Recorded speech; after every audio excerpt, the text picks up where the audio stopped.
Good afternoon everyone. Good afternoon. क्या हाल चाल है जी आप सभी के? Good afternoon, good evening, welcome to the session. Good afternoon सभी का स्वागत है दोस्तों। ये क्लास नंबर 2 है इस कोर्स की। एक बार कंफर्म करें वाई या एन बनाकर कि कल रात को जो 10 बजे वाली क्लास है वो आपने लगाई है या नहीं लगाई। जिसने नहीं लगाई उसका रीजन बताएं, क्यों नहीं लगाई आपने वो क्लास।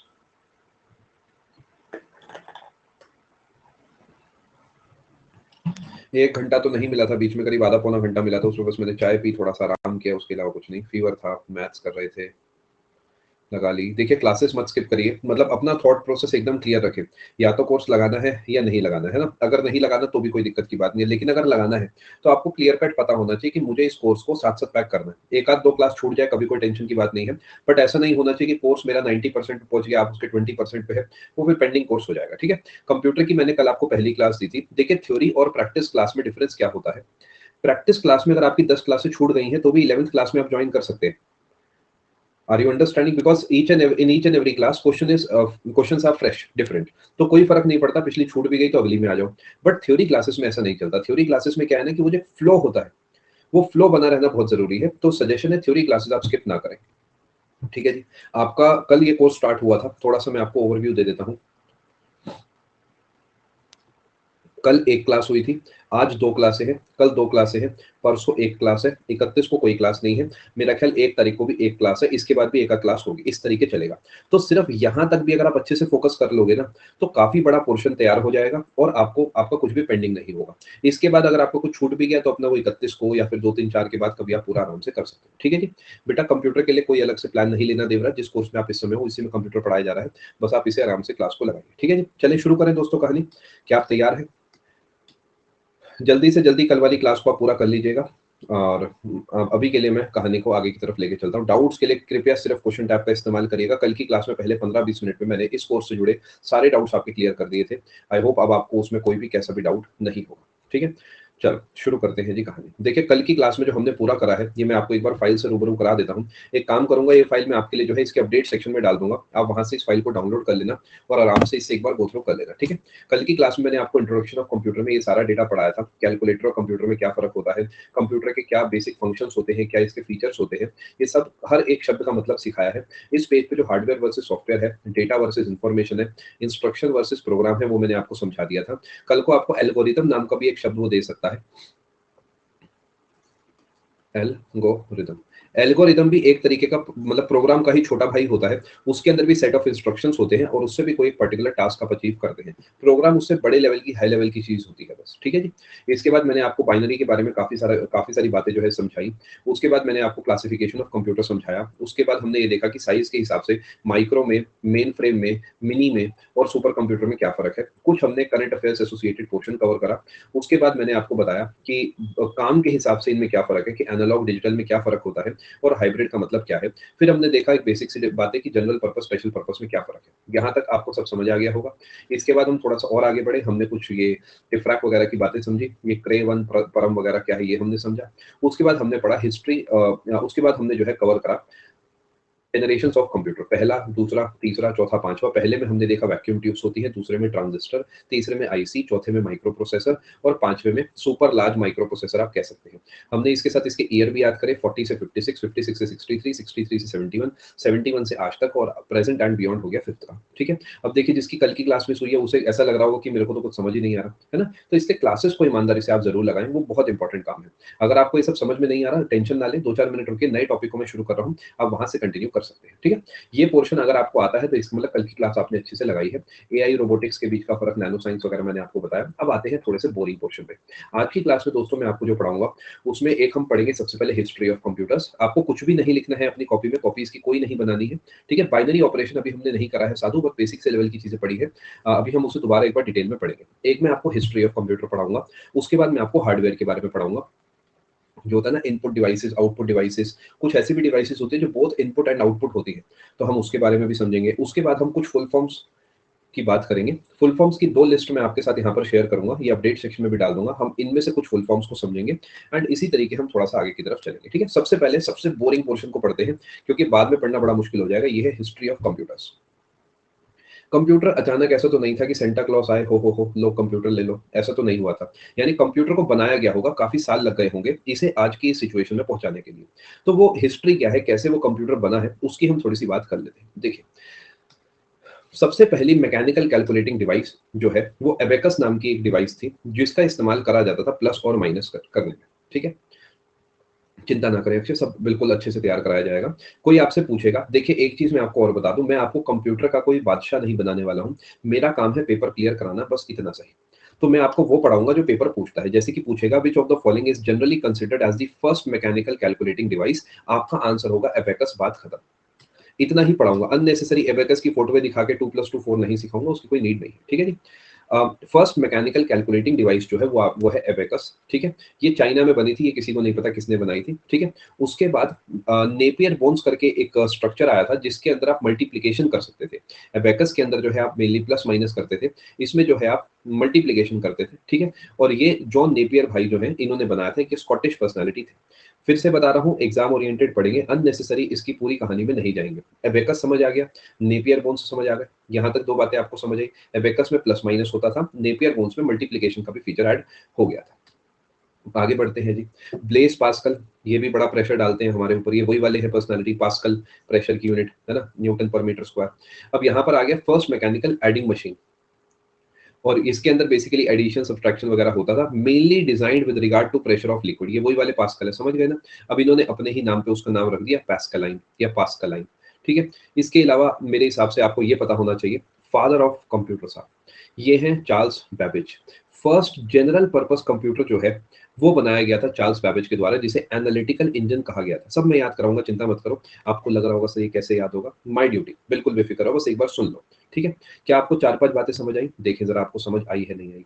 कमेंट सेक्शन में पूरा पार्टिसिपेट करना मेरे साथ। सबसे पहले मुझे बताओ, फर्स्ट मैकेनिकल कैलकुलेटिंग डिवाइस जो चाइना में बनी थी उसका नाम क्या था? चीटिंग कर सकते हो, कोई टेंशन की बात नहीं है, बट पार्टिसिपेशन चाहिए होगा 100%। एबेकस, ठीक है जी। मुझे बताओ, नेपियर बोन्स नाम का एक डिवाइस था जो कि मल्टीप्लिकेशन भी करता था, ये किसने बनाया था? जॉन नेपियर ने। जॉन नेपियर, जिनके द्वारा दिया गया था नेपियर बोन्स का स्ट्रक्चर, ये कौन सी कंट्री को बिलोंग करते हैं? स्कॉटलैंड के हैं, स्कॉटिश पर्सनालिटी थे। मुझे बताएं, who is considered as the father of computer? Charles Babbage. Charles Babbage ने क्या बनाया था? ऑप्शन है एनालिटिकल इंजन, पास्कलाइन, या फिर जैकर्ड्स लूम, या फिर नेपियर्स बोन, एबेकस। आप आंसर देंगे analytical engine. Which of the following is generally considered as the first general purpose computer?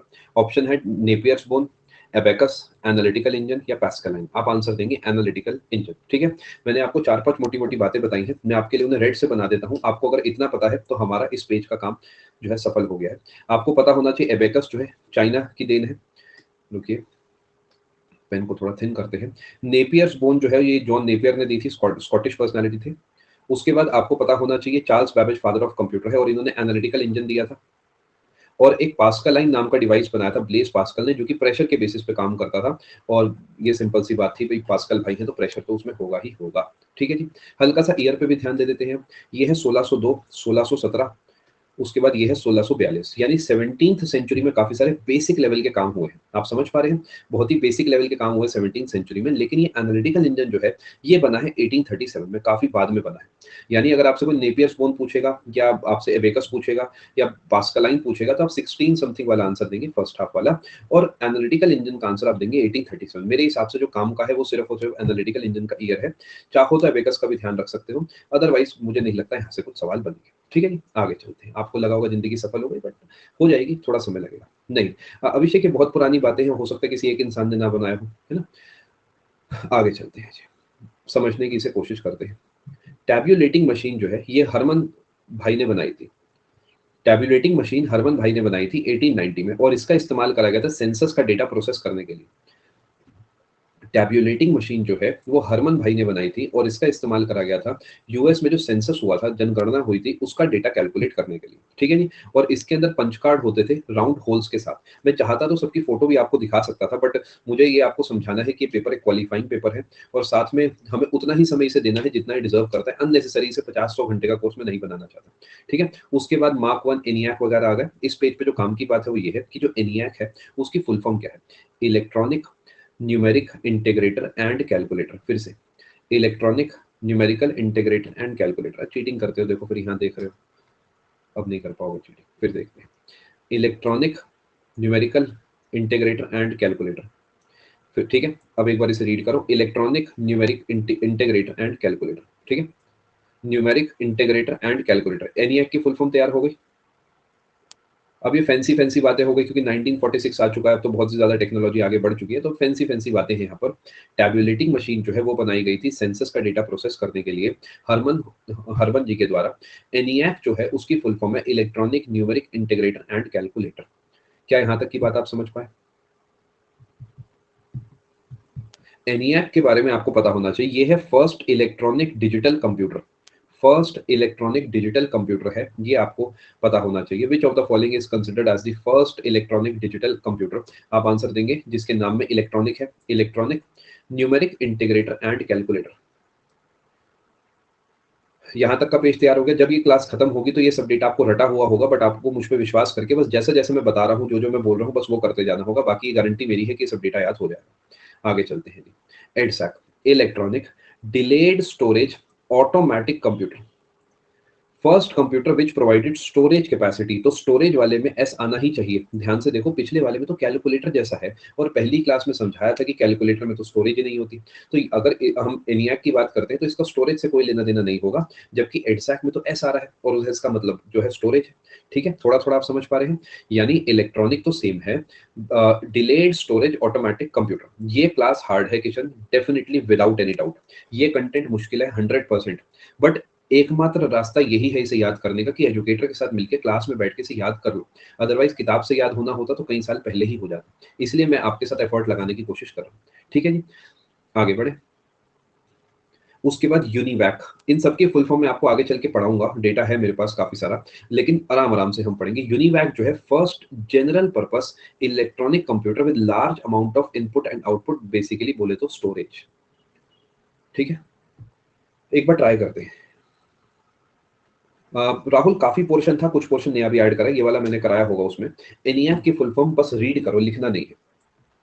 मेरे तरीके चलो, काम बन जाएगा। Electronic numeric integrator and calculator. ठीक है, अब एडसैक की फुल फॉर्म जो है याद करने की कोशिश करो। ई से तो इलेक्ट्रॉनिक ही है, फिर डी से है, फिर एस से है, फिर ए से है, और फिर सी से है। चलें आगे।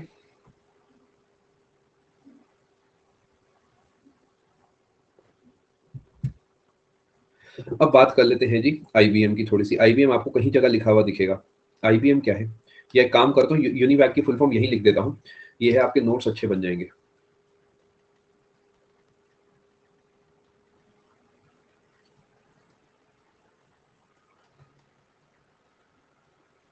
ठीक है, नोट्स नहीं बन रहे कोई बात नहीं, ये आपकी फाइल है ना, यही आपके नोट्स हैं। यूनिवैक की फुल फॉर्म तो बड़ी सिंपल है, यूनिव से तो यूनिवर्सल ही है, ऑटोमेटिक कंप्यूटर, ऐसी होनी चाहिए सारी फुल फॉर्म। ठीक है, यूनिवर्सल ऑटोमेटिक कंप्यूटर। आप नाम पे ध्यान दो, सबसे पहले वाला कैलकुलेटर है, आगे चल के सब कंप्यूटर बन गए हैं।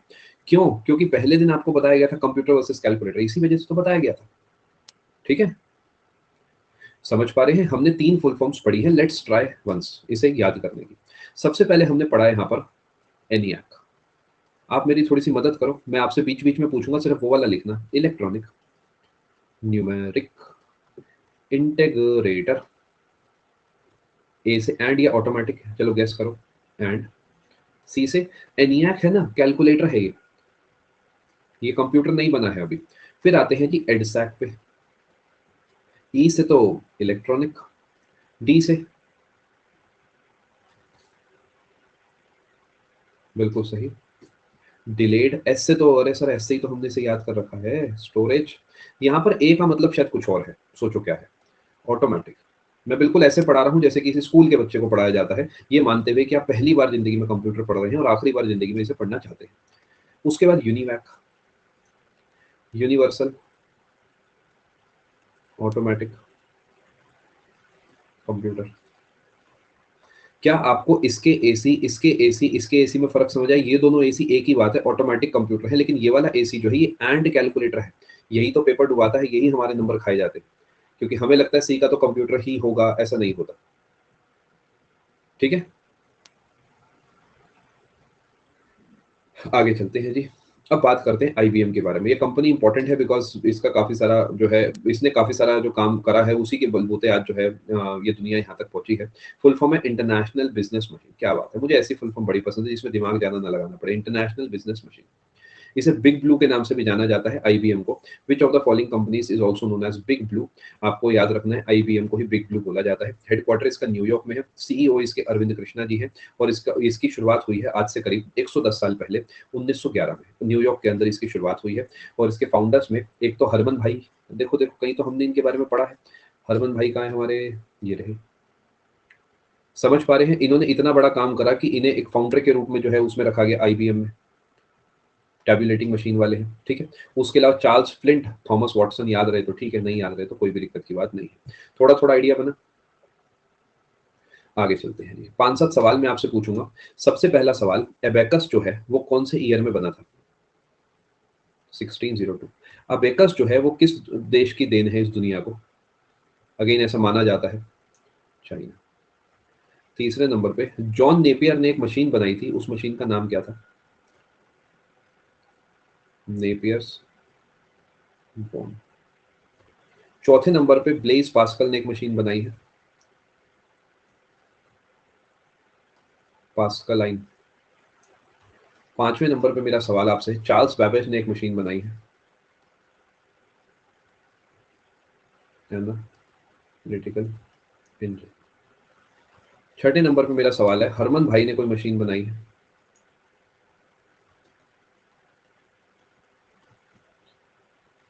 टैब्यूलेटिंग मशीन। इन सभी मशीनों में से एक मशीन ऐसी है जो यूएस के सेंसस में इस्तेमाल हुई थी, सेंसस की कैलकुलेशन के लिए। टैब्यूलेटिंग मशीन। इनमें से कौन सा ऐसा है जिसे हम फर्स्ट जनरल पर्पस कंप्यूटर बोलते हैं? सेंसस मतलब जनगणना, शुभराज। एनालिटिकल इंजन, ठीक है। Let's revise once. History of computers में एबेकस 1602 चाइना, हमें पता है, फर्स्ट मैकेनिकल कैलकुलेटिंग डिवाइस है, प्लस माइनस के लिए इस्तेमाल होती थी। जॉन नेपियर के द्वारा नेपियर फोन दिया गया। और उसके बाद हमने देखा पास्कलाइन, ब्लेस पास्कल है, ये एडिशन वाली मशीन है। एनालिटिकल इंजन 1837 में चार्ल्स बैबेज ने बनाया, फर्स्ट जनरल पर्पस कंप्यूटर है। टैबलेटिंग मशीन हरमन भाई ने बनाई है, सेंसस में इस्तेमाल करी गई है। उसके अलावा एनियाक और एडसैक, यूनिवैक, इन तीनों की फुल फॉर्म अभी हमने अलग से पढ़ी है। ENIAC is electronic electronic numeric integrator and calculator, electronic delay storage automatic computer and universal automatic computer. थोड़ा थोड़ा याद हुआ, 100% याद नहीं हुआ होगा ऐसी उम्मीद भी मत करना, 100% होगा क्लास के एंड तक याद। बहुत बहुत शुक्रिया। IBM is international business machine. International business machine बिल्कुल करा दूंगा मैं, चिंता मत करो, कल की क्लास में भी कराया था। इसे बिग ब्लू बोला जाता है। हरमन भाई इसके फाउंडर हैं, अरविंद कृष्णा जी इसके सीईओ हैं। ये न्यूयॉर्क बेस्ड कंपनी है जो कि 1911 में बनी है। क्या यहाँ तक की सारी बातें आप मेरी समझ पा रहे हैं? चलो जी आगे चलते हैं। ये वाली फाइल हमने पूरी कर दी है। अब मैं चलता हूँ अगले पोर्शन की तरफ जिसका इससे कोई भी कनेक्शन नहीं है। करीब आधे पौने घंटे के बाद जब आप ये सब भूल चुके होंगे तब हम फिर से इसे रिवाइज करेंगे आज की क्लास में। अभी के लिए हम थोड़ा माइंड को फ्रेश कर रहे हैं और कुछ ऐसा डेटा पढ़ रहे हैं जो कि थोड़ा इससे आसान है। फुल फॉर्म अभी नहीं पढ़ेंगे, अभी हम हार्डवेयर पढ़ेंगे। ये एकदम मक्खन है, मोर देन 90% आपको ऑलरेडी पता होगा, बस मैं उसके अंदर फिनिशिंग टच दूंगा। हार्डवेयर एसोसिएटेड सारी बातें बच्चों को ऑलरेडी पता होती है, कॉमन सेंस वाली चीजें हैं, लेकिन मैं फिर भी एक बार उसे आपको रिवाइज करा दूंगा। देखिए, हार्डवेयर वर्सेस सॉफ्टवेयर मैंने कल आपको बताया था। हार्डवेयर वो चीजें होती है जिसे आप टच एंड फील कर सकते हैं, जैसे मेरा कीबोर्ड, ये पेन टैबलेट, ये pen drive, laptop, camera, webcam, ये सब जो है आपका हार्डवेयर है, ठीक है जी। ये जो है आपका हार्डवेयर के अंदर काउंट होता है। अब हार्डवेयर के अंदर मुझे एक बात बताओ, क्या इनपुट डिवाइसेस होती हैं? हो सकती है। क्या आउटपुट डिवाइसेस होती हैं? हो सकती है। सर इनका मतलब तो पहले बताओ, इनपुट वर्सेस आउटपुट का मतलब क्या है, और हम इनपुट आउटपुट किसके पॉइंट ऑफ व्यू पे समझते हैं? इनपुट आउटपुट हम कैसे समझते हैं? देखो समझो, हार्डवेयर सॉफ्टवेयर जो भी होगा वो ये कंप्यूटर है मान लेते हैं। अगर कंप्यूटर के इन कोई डेटा जा रहा है तो वो इनपुट डिवाइस है। अगर कंप्यूटर के आउट कोई डेटा आ रहा है तो आउटपुट डिवाइस है। आराम आराम से समझो। अगर कंप्यूटर के अंदर कोई डेटा धक्का दे रहा है तो वो इनपुट डिवाइस है। अगर कोई कंप्यूटर से बाहर डेटा खींच रहा है तो वो आउटपुट डिवाइस है। फॉर एग्जाम्पल, जो मेरा कीबोर्ड है, ये कीबोर्ड एक इनपुट डिवाइस हुआ, बिकॉज जब मैं इस पे प्रेस करता हूँ के, तो के कंप्यूटर के पास जाता है तो मुझे वो स्क्रीन पर दिखता है। लेकिन अगर मैं बात करता हूँ अपने स्क्रीन की। तो स्क्रीन एक आउटपुट डिवाइस है बिकॉज वो कंप्यूटर के अंदर से के को लेकर मेरी तरफ रोशनी फेंकती है और मुझे लिखा हुआ दिखता है के। दैट इज जो मेरी स्क्रीन है जिसपे मैं सब कुछ लिख रहा हूँ। ये जो मॉनिटर है ये आउटपुट डिवाइस है क्योंकि अपने अंदर से डेटा को बाहर फेंक रही है। लेकिन जो मेरा माउस है ये इनपुट डिवाइस है क्योंकि डेटा को अंदर की तरफ लेके जा रहा है। ठीक है जी। देखिए, सबसे पहले कंप्यूटर हार्डवेयर क्या होता है, physical components of the computer ही होते हैं, जैसे कि अभी मैंने आपको सारे एग्जांपल दिए। ठीक है, सब कुछ समझाऊंगा, राकेश चिंता मत करो। जो आपके डाउट्स हैं वो इजीली क्लियर हो जाएंगे 90% बिना पूछे। फिर भी कोई रह जाए तो तब पूछ लेना मुझसे। देखो, इनपुट डिवाइस क्या होता है? एक ऐसी device that allows the user to feed data into the computer. Feed करता है डेटा अगर आपका कोई डिवाइस, तो उसका मतलब ये है कि वो एक इनपुट डिवाइस है, एक ऐसी डिवाइस जो कमांड देती है कंप्यूटर को। इसकी ये जरूरत, अभी मैंने इसे बताया ना के प्रेस करो, तो मेरे कीबोर्ड ने मेरे कंप्यूटर को आदेश दिया कि के प्रेस करो। ठीक है, आप बात को समझ पा रहे हैं? आगे चलते हैं जी।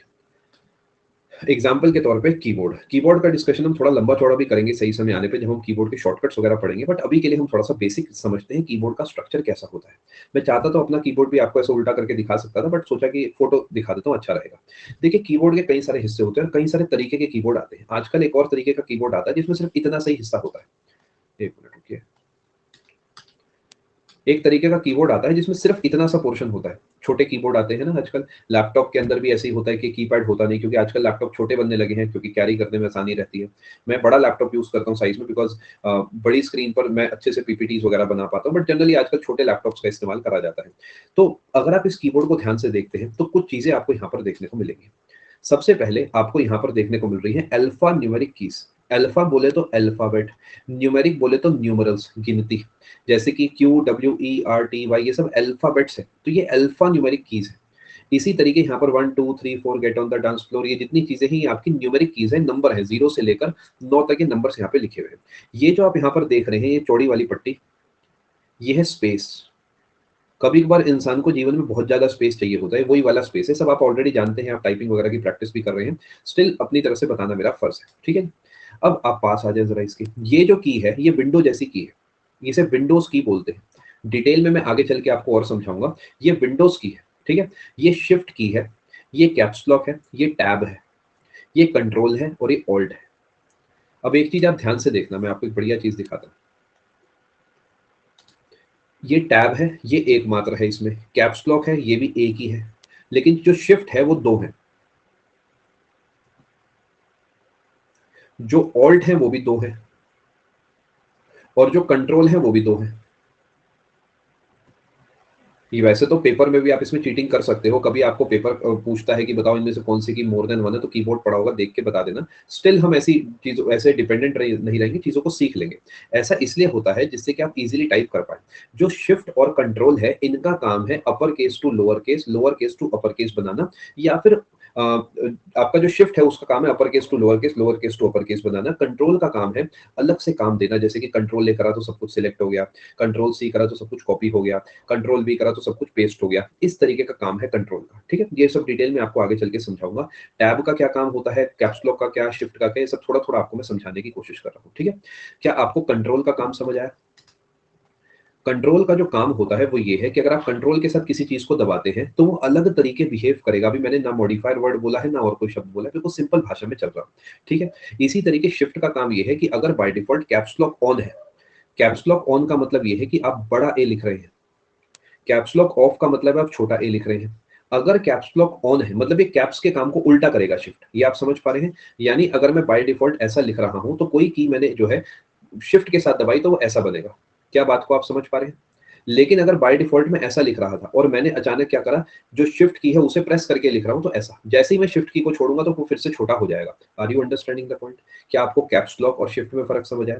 कैप्स लॉक एक बार दबा के छोड़ दिया तो बात खत्म, लेकिन शिफ्ट की को दबाए रखना होगा तभी वो उस तरीके का काम करेगा। अदरवाइज जैसे ही आपने शिफ्ट को छोड़ा वो फिर से अपने नॉर्मल केस में वापस आ जाएगा। आपको मैंने अभी टैब का काम, अभी मैंने आपको कैप्स लॉक का काम, शिफ्ट का काम, कंट्रोल का काम सिखा दिया है। टैब का काम, छोटे मोटे काम होते हैं टैब के। जब आप नया पैरा बनाते हैं तब आप एक बार टैब दबाते हैं तो क्या होता है कि सीधा वो कर्सर यहाँ से उठ के आगे की तरफ भाग के यहाँ से शुरू करता है।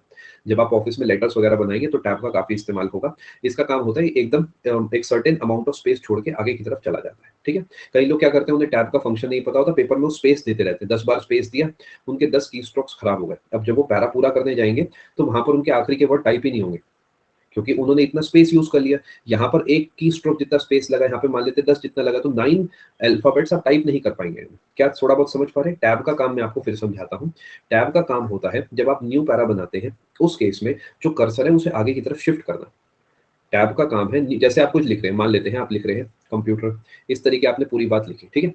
एंटर से आप क्या करते हैं, अगली लाइन में चले जाते हैं। एंटर से क्या आप यहाँ पर आ जाएंगे। अगर आप टैब नहीं दबाएंगे तो आप ऐसे टाइप करते रहेंगे। फिर से आपने एंटर दबाया, यहाँ आ गए। अब आप चाहते हैं कि पैरा में थोड़ी स्पेसिंग दिखे, जैसे कि आप चाहेंगे ना भाई आपका पैरा जो है कुछ ऐसा दिखे, सुंदर दिखे। ये जो आगे स्पेस छोड़ा जा रहा है बार बार, ये टैब की वजह से छोड़ा जा रहा है। सर मैं स्पेस से भी इसे छोड़ सकता हूँ, बिल्कुल छोड़ सकते हो, लेकिन क्या वो थोड़ा इनएक्यूरेट सा नहीं दिखेगा? क्योंकि एक बार आपने 10 दबाया, एक बार आपने 9 दबाए, तो थोड़ा सा आगे पीछे में अच्छा नहीं दिखेगा वो। तो आप सिंपली क्या करेंगे, एक बार यहाँ आते ही टैब दबाएंगे, वो एक सर्टेन अमाउंट जंप करके यहाँ पर आ जाएगा, ठीक है।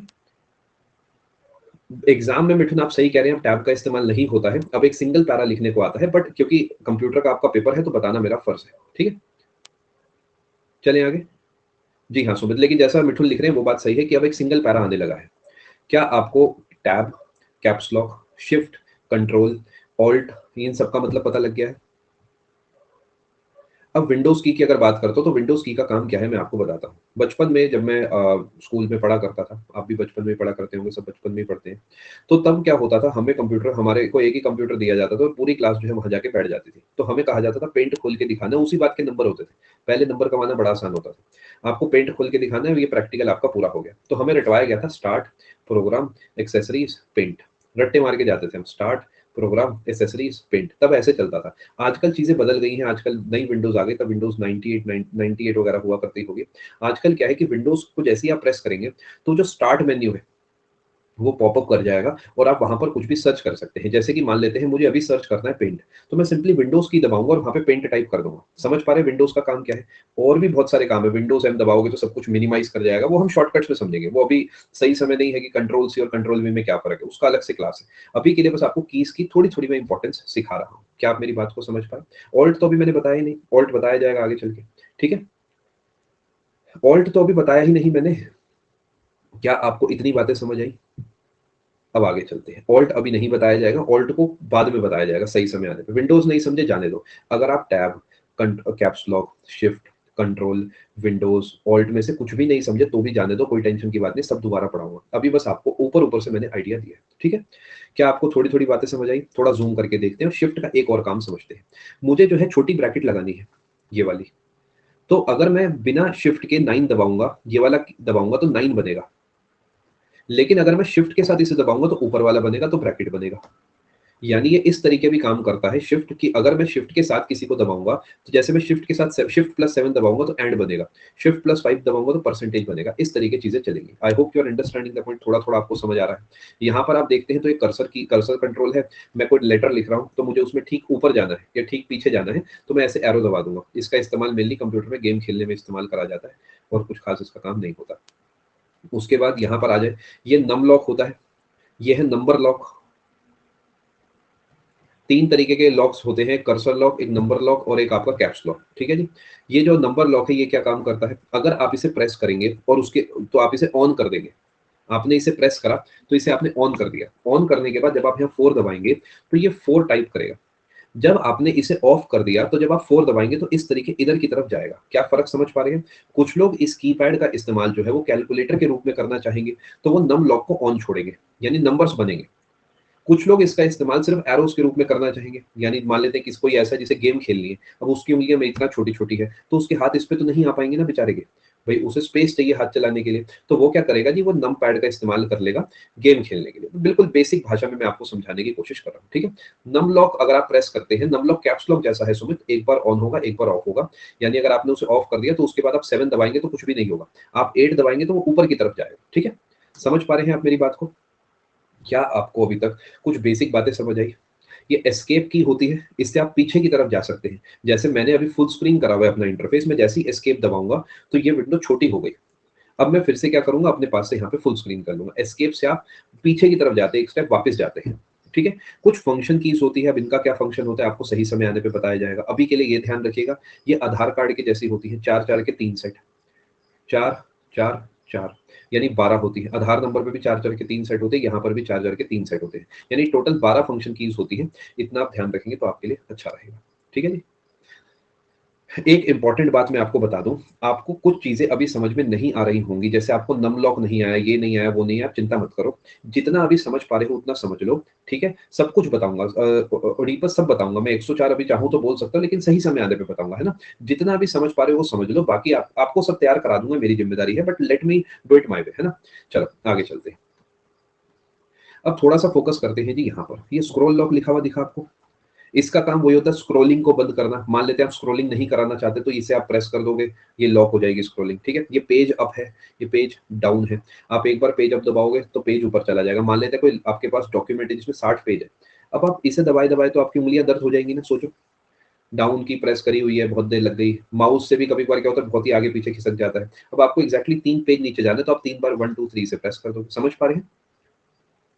वो उनके सॉफ्टवेयर में इन्होंने ऐसा सेटिंग कर रखी है प्रतिभा, ये उनका सॉफ्टवेयर जिस पे आप परफॉर्म कर रहे हैं उसके अंदर का फीचर है। ऐसी एंड मतलब बिल्कुल एंड में चले जाना डॉक्यूमेंट के। होम मतलब बिल्कुल पहले आ जाना। डिलीट मतलब डिलीट कर देना। इंसर्ट मतलब कोई चीज आप इंसर्ट करना चाहते हैं। ठीक है जी, समझ पा रहे हैं? ये होता है बैक स्पेस। कहीं कहीं पर ऐसा तीर बना होता है और कहीं कहीं पर पूरा बैक स्पेस लिखा होता है। जैसे जो मेरा कीबोर्ड है, इस पे आप देखेंगे तो पूरा बैक स्पेस आपको लिखा हुआ दिखेगा यहाँ पर, है ना। यानी इट डज नॉट मैटर कि वो ऐसा एरो बना के दे दे या फिर आपको बैक स्पेस लिख के दे दे। अब फर्क क्या है सब बताऊंगा। अंकुर मेरे साथ साथ चलो मेरे दोस्त। अगर मैं लिखता हूँ यहाँ पे राहुल और मेरा कर्सर यहाँ पर है, और अगर मैं बैक स्पेस दबाऊंगा तो यू हटेगा, RAHL जैसा दिखेगा, क्योंकि बैक स्पेस बैक पीछे आना है। अगर मैं RAHUL के अंदर यहीं पर डिलीट दबाऊंगा तो एल हटेगा। क्या फर्क आप समझ पाए? बारीकियां हैं, पता होनी चाहिए। बैक स्पेस या बैक RA, डिलीट से फिर आगे की तरफ ही जाएंगे आप। ठीक है, समझ पा रहे हैं? चलो आगे चलते हैं। कई सारे फीचर्स अभी आगे चल के और भी पढ़ाऊंगा। अभी तो पूरा कीबोर्ड मैं आपको डिटेल में पढ़ाऊंगा। जब इसकी शॉर्टकट कीज वगैरह पढ़ेंगे तब हम इसका दोबारा डिस्कशन करेंगे। वो वो सब कीबोर्ड्स में नहीं होते हैं राजेश, ये किसी किसी कीबोर्ड में होते हैं, किसी में नहीं होते हैं। एडिशनल फीचर कीज होती है, जैसे मेरे लैपटॉप में मेरे जो ये है अपना, आपको थोड़ी दिख रही होंगी ऊपर अलग से कीज है, बट जो मेरा लैपटॉप का कीपैड है उसमें है ही नहीं। तो ये स्टैंडर्ड कीबोर्ड का हिस्सा नहीं होती है। बट आजकल कॉम्पिटेटिव जमाना है तो एडिशनल फीचर्स ऐड करने पड़ते हैं कंपनीज को, सो दैट उनका कीबोर्ड बिक जाए। बस ये है। ठीक है, क्या यहाँ तक की बात आप समझ पा रहे हैं दोस्तों? शांति बनाए रखें, धीरे धीरे हम आगे की तरफ चलेंगे, सब कुछ आराम आराम से कवर हो जाएगा। चलो आगे चलते हैं। इन्हें आप फिर भी कोई नाम देना चाहें तो आप राजेश इन्हें शॉर्टकट कीज कह सकते हैं। आगे चलते हैं जी। जितना समझ आ गया ठीक है, बाकी जाने दो, मैं समझा दूंगा सही समय आने पे। चलो जी आगे चलते हैं। अब इनके नाम थोड़े से पढ़ते हैं। सबसे पहले है अल्फा न्यूमेरिक कीज, यानी ऐसी कीज जहां पर अल्फाबेट्स और न्यूमरल्स यानी गिनती देखने को मिलती है। यानी इसके अंदर नंबर कीज और अल्फाबेट कीज आती है। अगर सिर्फ न्यूमेरिक कीज है जो कि साइड में आपको देखने को मिलती है, कौन सी साइड? ये आपका है राइट साइड पे। कोई बात नहीं निशा, जितना आ गया ठीक है, बेफिक्र रहिए। ये कोर्स खत्म होने से पहले आपको सब कुछ आता होगा। आप चाहे अपने नोट्स में कहीं कोने पे लिख लो कि मुझे कैप्स लॉक शिफ्ट उतना नहीं आया। आपको जब वो पूरा आ जाए तो उसे काट देना, नहीं आया तो एंड में मुझसे पूछ लेना। न्यूमेरिक कीज क्या राइट साइड पे होती है कीबोर्ड के? जी हाँ, सही लिखा हुआ, लॉजिकल बात है। इसमें डिजिट्स होती है, जी हाँ। क्या मैथमेटिकल ऑपरेशंस भी होते हैं? प्लस माइनस होता था क्या इसमें? देखना पड़ेगा भैया, तो हमने हो सकता है ध्यान ना दिया हो, बिल्कुल राइट साइड पे कुछ बना तो हुआ था। जी हाँ, प्लस माइनस मल्टीप्लाई डिवाइड, और एक और चीज थी एंटर। ये प्योरली इस्तेमाल करा जाता है जब कैलकुलेटर के रूप में आपको कोई चीज इस्तेमाल करनी है। मैं एक्सेल खोल के बैठा हूँ, मुझे उसके अंदर क्या करना है, बहुत सारा डेटा प्लस माइनस करना है, तो मैं अगर ऊपर वाली कीज को देखूंगा तो मेरा बहुत ज्यादा टाइम खराब होगा। 9 इधर है, 5 इधर है, 2 इधर है, मैं बहुत ज्यादा हाथ मूव करना पड़ेगा। उससे बढ़िया तो मैं हारमोनियम जाके बजा लूँ। इसलिए मैं क्या करूंगा, इस वाले कीपैड का इस्तेमाल करूंगा और इस पे मेरा काम जल्दी हो पाएगा। ठीक है, आगे चलते हैं जी। मैंने आपको न्यूमेरिक भी समझा दिया। फंक्शन कीज की बात करते हैं। टोटल फंक्शन कीज होती है 12। इनका काम जो है वो कुछ स्पेसिफिक एक्शंस इनके होते हैं जो ये परफॉर्म करते हैं। जैसे कि अगर आप F5 दबाएंगे तो पेज रिफ्रेश कर जाएगा, ऑल्ट के साथ F4 दबाएंगे तो चीजें बंद हो जाएंगी। वो सही समय आने पे आपको सारे शॉर्टकट्स पढ़ा दिए जाएंगे। ठीक है जी, आगे चलते हैं। कर्सर कंट्रोल कीज, याद है आपको वो 4 एरोस? वही है ये, या फिर आपको वो याद है ये वाले 4 एरोस बीच में जो थे बीच में? ये सब कर्सर कीज हैं और क्या है। ठीक है, थोड़ा थोड़ा आपको समझ आ रहा है।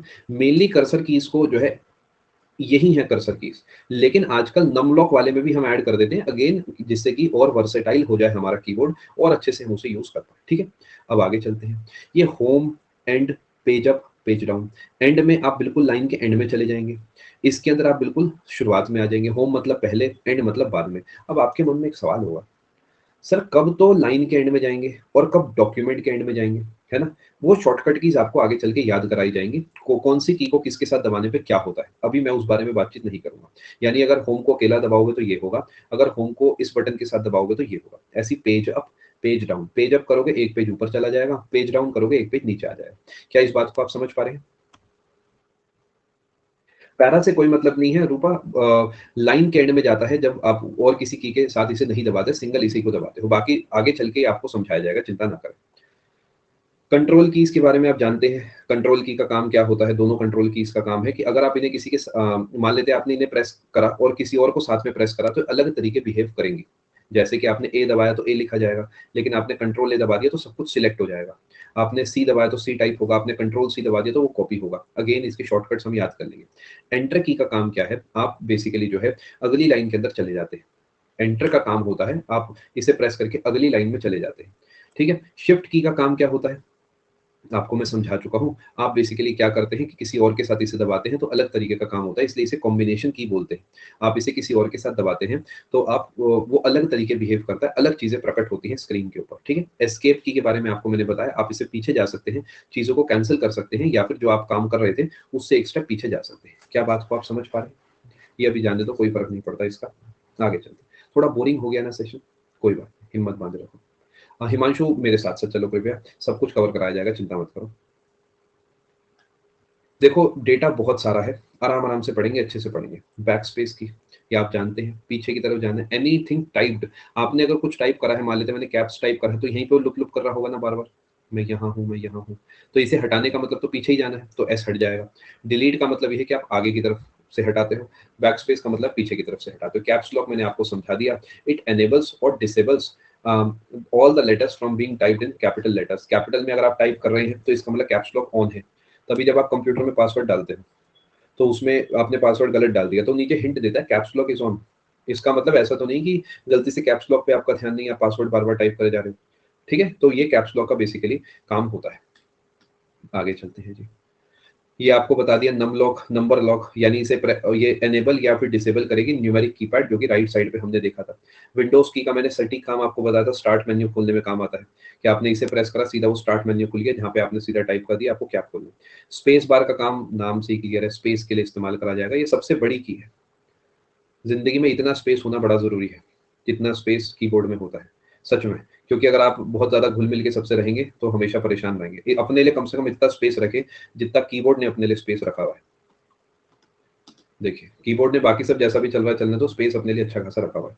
नंबर लॉक की ये वाली है ना, नंबर नंबर लॉक रूपा, अगर ये ऑन होगी या ऑफ होगी तो ये नंबर्स काम करेंगे या नहीं करेंगे, ऐसे चलता है।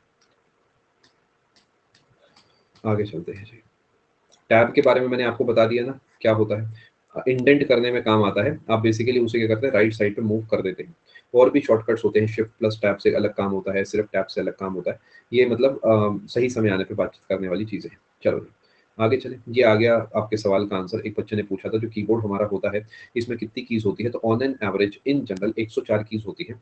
बट ऐसा फिक्स नहीं है, ऐसा नहीं है कि मार्केट में 105 कीज वाला नहीं आता, 110 वाला नहीं आता, हर तरीके के आते हैं। फॉर एग्जांपल जो मेरा कीबोर्ड है उसके अंदर 104 से हो सकता है ज्यादा कीज हो, क्योंकि ऊपर ही 8-10 बटन अलग से आ गए हैं। ठीक है, तो लेकिन ऑन एन एवरेज जो स्टैंडर्ड है वो 104 कीज वाला स्टैंडर्ड है। ठीक है। कैप्स लॉक नम लॉक को हम टॉगल कीज कहते हैं, क्योंकि आप टॉगल का मतलब होता है ऑन ऑफ, जैसे कि 0 1 यस नो। आपने अगर इसे प्रेस कर रखा है तो जैसा काम करेगा, अगर आपने इसे दोबारा प्रेस करा तो उससे उल्टा काम करेगा। क्या बात को आप समझ पा रहे हैं? ऐसे ही नम लॉक में है, आपने इसे प्रेस कर रखा है तो कीज दब रही हैं, नहीं कर रखा तो नहीं दब रही। ये लॉजिटेक का है, हाँ लॉजिटेक करके लिखा हुआ है इस पे। ठीक है जी। और शिफ्ट को, कंट्रोल को, ऑल्ट को हम मॉडिफायर कीज भी कहते हैं। शायद हिमांशु ने भी थोड़ी देर पहले टाइप करा था। तो देखिए सब कुछ ऑलरेडी फाइल में है, लेकिन सीक्वेंस डिसाइड करना थोड़ा सा मेरा काम है। सब बताया जाएगा हिमांशु, कॉम्बिनेशन मॉडिफायर कीज में क्या फर्क है सब बता दूंगा। हो सकता है दोनों ओवरलैपिंग हो। आपके जो डाउट्स है आप मुझे क्वेश्चन टैब में भेज दो। ये है कि उसमें आपको भी बार बार टाइप नहीं करना होगा, मेरा भी फ्लो नहीं टूटेगा। ये QWERTY का मतलब आप जानते हैं, जो आपका कीबोर्ड होता है उसके पहले 6 जो लेटर्स हैं वो QWERTY है। अब इसके इतिहास में हम नहीं जाएंगे कि ऐसा क्यों रखा हुआ है, कोई कुछ कहानी बताता है, कोई कुछ कहानी बनाता है। It is not important for us at all. ठीक है, आगे चलते हैं। क्या आपको कीबोर्ड से जुड़ी सारी बेसिक बातें समझ आ गई हैं? अब आगे चलते हैं। क्या कीबोर्ड एक इनपुट डिवाइस है? जी हाँ, कीबोर्ड एक इनपुट डिवाइस है। 90% आ गई बहुत है, 50 भी आ गई तो बहुत है। पॉइंटिंग डिवाइसेस, देखिए कीबोर्ड से हम टाइप करते हैं, keyboard is a typing device, but mouse is a pointing device. जैसे मैं आपको इस समय पॉइंट करके दिखा रहा हूँ क्यू पे, अब मैं आपको पॉइंट करके ए एस पे दिखा रहा हूँ, अब मैं आपको एम पे दिखा रहा हूँ, तो मैं पॉइंट आउट कर रहा हूँ। यानी mouse is a pointing device जिसका काम है कर्सर को, यानी ये जो हिल रहा है स्क्रीन पर इधर उधर, इसे स्क्रीन पर लोकेट करना। लेकिन क्या इसका यही काम है? नहीं, इसके अलावा इसका काम ड्रैग करना भी है। किसी चीज को यहाँ से खींच के यहाँ पे लाना है तो सिंपली आप उस पे जाएंगे, बटन को दबाएंगे और उसे खींच के यहाँ पर ले आएंगे और यहाँ पर आके उसे छोड़ देंगे। समझ पा रहे हैं? माउस में जनरली 3 बटन्स होते हैं, इसके ज़्यादा बटन वाले माउस भी आते हैं। आप देखेंगे तो एक लेफ्ट होता है, एक राइट होता है और एक बीच में जो है पहिया लगा होता है। ये स्क्रॉलिंग व्हील बीच में लगा होता है। इसके अलावा एक लेफ्ट है, एक राइट है। ठीक है? समझ पा रहे हैं? अब जनरली जब हम कोई भी चीज़ सिलेक्ट करते हैं तो लेफ्ट वाले से सिलेक्ट करते हैं, लेकिन आपको मैं बता दूं ये एडिट हो सकता है। कुछ लोग लेफ्ट हैंड से माउस को यूज करते हैं तो वो चाहें तो इन बटन्स को कंप्यूटर के अंदर ही बदल सकते हैं कि लेफ्ट का राइट, राइट का लेफ्ट कर दिया। आजकल ये प्रोग्रामिंग वगैरह सब हो जाती है। बट बाय डिफॉल्ट जो माउस आते हैं, जो माइस आते हैं, वो राइट हैंडेड माउस आते हैं, क्योंकि अधिकतर लोग राइट हैंड से काम करते हैं। तो इसी वजह से जो माउस बनता है बाय डिफॉल्ट वो उस हिसाब से बनता है कि एक राइट हैंडेड पर्सन उसका इस्तेमाल करेगा। समझ पा रहे हैं? और इसमें हम कैसे काम करते हैं कि आप जो लेफ्ट वाला है उससे आप चीज़ों को सिलेक्ट करते हैं, डबल क्लिक करेंगे तो वो ओपन हो जाएगा। एक बार क्लिक करके उसे ड्रैग करना चाहें आप ड्रैग कर सकते हैं, और एक बार क्लिक करके 1-2 सेकंड के बाद दोबारा क्लिक करेंगे तो वो रीनेम होने के लिए फाइल खुल जाएगी। यानी आपने कोई फ़ोल्डर है, उस फ़ोल्डर पे लिखा राजू, आप इस फ़ोल्डर को ऐसे निहार रहे हैं, आप इसके ऊपर माउस को लेके जाएँगे तो राजू की प्रॉपर्टीज़ दिखाएगा कि राजू की मेमोरी कितनी है और लोकेशन क्या है, कब राजू बना था, ऐसी चीज़ें, है ना? अगर आप राजू पे 2 बार क्लिक करेंगे तो उसके बाद ये फ़ोल्डर खुल जाएगा और अंदर हो सकता है कि यहाँ पर श्रीवास्तव, इस तरीके के और कई सारे फ़ोल्डर बने हुए हों, ठीक है? समझ पा रहे हैं? और इसके अलावा अगर आप एक बार क्लिक करेंगे और 2 सेकंड रुकने के बाद दोबारा क्लिक करेंगे, तो उसके बाद आप इसे एडिट कर सकते हैं। फिर मैं इसे ESH राजेश बना सकता हूँ इस तरीके। क्या बात को आप समझ पा रहे हैं? पक्का? The mouse may be use to position the cursor on the screen, move an object by dragging. ये पेपर पूछेगा आपसे। मूव एन, आप किसी चीज को कैसे मूव करते हैं? उसे ड्रैग करके। ड्रैग करने का मतलब आप समझते हैं? खींच के, जैसे हमें बचपन में पार्क से लाया जाता था हमारे घर वालों के द्वारा। हाथ पकड़ा, घसीट के ले गए, मुड़ के भी नहीं देखा कि हाथ ही आया है या बच्चा साथ आया। उसी तरीके आप फ़ोल्डर, किसी फ़ोल्डर को, फ़ाइल को, इमेज को ड्रैग करके जो है आप लेकर आ रहे हैं। आपने एक जगह से उसे सिलेक्ट किया, ड्रैग करा, जहाँ पर आप उसे छोड़ना चाहते हैं आपने उसे वहाँ पर छोड़ दिया। ठीक है? फैंसी फैंसी बातें हैं, इतना मुश्किल है नहीं जितना ये देखने में लग रहा है। आप चाहें तो उसे सिलेक्ट कर सकते हैं उस पे एक बार क्लिक करके। ठीक है? माउस की खोज किसने करी थी? ये एंगल बार्ट या एंजल बार्ट करके पर्सनैलिटी है, इन्होंने करी थी। ये थोड़ा-सा ध्यान रखिएगा। ये नाम ध्यान रखेंगे तो अच्छा रहेगा। ठीक है? 1963 में माउस बना था। अब इसे माउस ही क्यों कहा गया था? क्योंकि ये देखने में कुछ चूहे जैसे ही लगता था। पहले इसके पास तार भी होती थी, है ना? अब तो जो है माउस थोड़ा अलग दिखता है। पहले इसके पास जो है तार भी होती थी। तो इस वजह से ये जो है मे बी इसे इस वजह से जो है माउस कहा गया होगा। ठीक है? थोड़ा-थोड़ा आप समझ पा रहे हैं? ये कुछ-कुछ चूहे जैसा दिख रहा है। अब तार हट चुकी है चूहे की, फिर भी इसे माउस का कहते थे तो अब भी माउस ही कह रहे हैं। ये क्लास आपकी 2 घंटे की क्लास है, 6 बजे खत्म होगी। अब 6 बजेंगे या 12 वो तो थोड़ी देर के बाद ही पता लगेगा। पहले 6 बजेंगे या पहले बजेंगे 12। ठीक है? इस पेज को मैं उम्मीद कर रहा हूँ आप समझ चुके हैं। आगे चलते हैं। ये जो मैंने आपको बातें बताई थी, जब आप लेफ्ट क्लिक करते हैं या जिसे सिंपली क्लिक कहते हैं, तो आप किस चीज़ को सिलेक्ट करते हैं। ठीक है? समझ पा रहे हैं? आपने किस चीज़ पे एक बार प्रेस करा, तो आपने उसे सिलेक्ट कर लिया। आपने उसे 2 बार क्लिक करा, तो आपने उसे ओपन कर दिया। ओपन सिलेक्ट में फ़र्क समझ पा रहे हैं? ये सब आप करके भी देख सकते हैं। अगर आपके पास कंप्यूटर है, तो आप फुर्सत में सब करके देखिएगा। ये सब आप जानते ही होंगे, मैं उम्मीद कर रहा हूँ। राइट क्लिक पे क्या होता है कि मान लेते हैं कोई इमेज है, आपको उसे खोलना है विंडोज़ फ़ोटो व्यूअर पे या पीडीएफ में। लेकिन वो बाय डिफ़ॉल्ट खुलती है गूगल फ़ोटोज़ में या किसी फ़ोटोज़ में, तो राइट क्लिक करके आप उसमें चेंज कर सकते हैं। नीचे जाके ओपन विद करके लिखा होगा, उस पे जाकर आप उसे किसी और चीज़ के साथ खोल सकते हैं। ठीक है? या फिर आपको उसे डिलीट करना है, कीबोर्ड आपका खो गया है, तो आप कैसे डिलीट करेंगे उसे? आप उस पे राइट क्लिक करेंगे, राइट क्लिक करने के बाद कई सारी बातें लिख के आ जाएँगी, उसमें नीचे एक बटन होगा डिलीट का, वो कहेगा सच में? मज़ाक कर रहे हो? काम में बैठे हमसे 2-2 बार पूछ रहे हो। भई हमने डिलीट कहा है तो करो डिलीट, तुम्हारा क्या मतलब? ठीक है? यानी राइट क्लिक करके आप उसकी प्रॉपर्टीज़ जो है चेंज कर सकते हैं, उसे रीनेम कर सकते हैं, उसके डिटेल देख सकते हैं। ये सब काम आप कर सकते हैं। ठीक है जी? समझ पा रहे हैं आप बात को? आई होप आप समझ पा रहे होंगे। ड्रैग एंड ड्रॉप मैंने आपको बता दिया, आपने उसे सिलेक्ट करा, खींच के उसे ले गए, जहाँ छोड़ना था आपने उसे छोड़ दिया। हर एक छोटी से छोटी बात सिखा रहा हूँ। इस कोर्स के बाद मुझे नहीं लगता कि आपको कोई भी किताब या कोई भी कोर्स लगाना है, सब कुछ इसमें मैं कवर करा दूंगा आपको। क्या यहाँ तक की बातें आप समझ गए? एक है ये चीज जो इतनी ज्यादा आपको आसपास देखने को नहीं मिलेगी, बट ब्लैकबेरी के फोन अगर आपने देखे हैं या फिर थोड़ा सा पुराने लैपटॉप देखे, हो सकता है आज वालों में भी आता हो, तो आपने ट्रैक बॉल देखी होगी। ट्रैक बॉल क्या होता है मैं आपको समझाता हूँ। देखिए, आपके लैपटॉप में आज एक चीज लगी होती है। अगर मैं एक लैपटॉप बना के आपको दिखाऊं, क्योंकि फोटो लैपटॉप की शायद थी तो नहीं, इसमें नहीं है। तो यहाँ पर एक ट्रैक पैड लगा होता है, यहाँ पर तो पूरा कीबोर्ड होता है। जिस ट्रैक पैड पे आप चीजों को मूव कराते हैं कि हाँ कर्सर ये माउस के जैसा काम करता है ना। अब लैपटॉप उठा के नहीं दिखा सकता हूँ क्योंकि लैपटॉप पे तो क्लास ले रहा हूँ, है ना। दूसरा लैपटॉप बंद पड़ा है तो वो भी नहीं दिखाऊंगा। ठीक है, ये जो है माउस के जैसा काम करता है, लेकिन इसे ट्रैक पैड बोलते हैं। पहले इसी से पहले एक और चीज आती थी जिसे हम ट्रैक बॉल बोलते थे। इस बॉल को आप मूव करते थे, समझ गए। यानी आपके कीबोर्ड के बीच में एक छोटी सी बॉल लगी होगी, आप इसे अपने हाथ से मूव करेंगे। बहुत छोटी बॉल होती है लेकिन बहुत सटीक काम करती है। यानी आप इसके ऊपर ऐसे हाथ फेरेंगे तो इधर उधर मूव करेंगे। थोड़ा थोड़ा समझ पा रहे हैं आप। टच पैड भी कह सकते हैं कौशिक। ठीक है जी, समझ पा रहे हैं। This is another pointing device. तो आपसे पूछेगा ट्रैक बॉल क्या है। पॉइंटिंग डिवाइस है जो माउस के जैसा काम करती है। ठीक है, और ये भी कर्सर मूवमेंट आप इस पे करते हैं। ये it is generally built in laptop. In laptop समझ पा रहे हैं। यानी लैपटॉप का जो टाइपिंग वाला एरिया होता है उसी में ही अलग से बनी होती है। आजकल ट्रैक बॉल की जगह ट्रैक पैड वगैरह आ गए क्योंकि वो और इजी होते हैं चलाने में।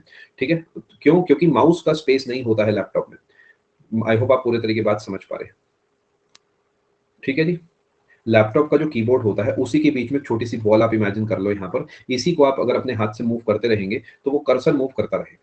आज इसी का भी इससे बढ़िया रूप आ चुका है, वो ट्रैक पैड है। आप ट्रैक पैड पे अपना हाथ मूव करेंगे तो स्क्रीन पर चीजें मूव होंगी। जैसे मेरे लैपटॉप का जो ट्रैक पैड है, इस समय मैं उस पर हाथ अपना ऐसे मूव कर रहा हूँ और वही सेम मूवमेंट आपका स्क्रीन पर हो रहा है। क्या बात को आप समझ पा रहे हैं? It did not replace actually Akshay. Initially track ball आता था, उसके बाद आज ट्रैक पैड आने लगे। I am not saying track pad better है, ट्रैक बॉल बेटर है, बट ज्यादा इस्तेमाल करे जाने वाली चीज ट्रैक पैड है क्योंकि इजी है यूज करने में। एग्जैक्टली रिप्लेस बोलना थोड़ा गलत होगा, बिकॉज आज भी ट्रैक बॉल्स वाले लैपटॉप्स और डिवाइसेस आते हैं।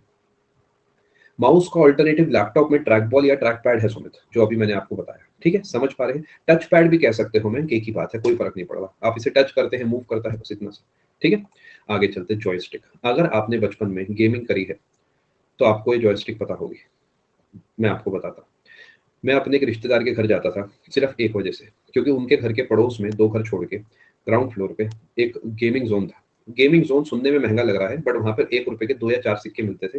2 रुपए में अपना आधा 1 घंटा कट जाता था। वहां मैं जाके टेकन 3 खेलता था। और वो वहीं पर मैंने इस चक्कर में अपने दोस्त भी बना रखे थे। फिर वो दुकान बंद हो गई, मेरी रिश्तेदारी भी काफी कम हो गई। अब मैं करीब 5 से 10 साल से उनके घर नहीं गया हूँ, लेकिन आज भी वो मेरे दिल के काफी करीब है। है ना, कहीं उनके घर से कोई क्लास देख रहा हूँ। अब वहां पर मैं जो टेकन 3 की बात आपको बताई है, ये जॉयस्टिक उसमें इस्तेमाल करी जाती थी। मैं आपको बताता हूँ क्या कहानी है। देखिए, थोड़ा सा समझाने की कोशिश करी जाएगी आपको।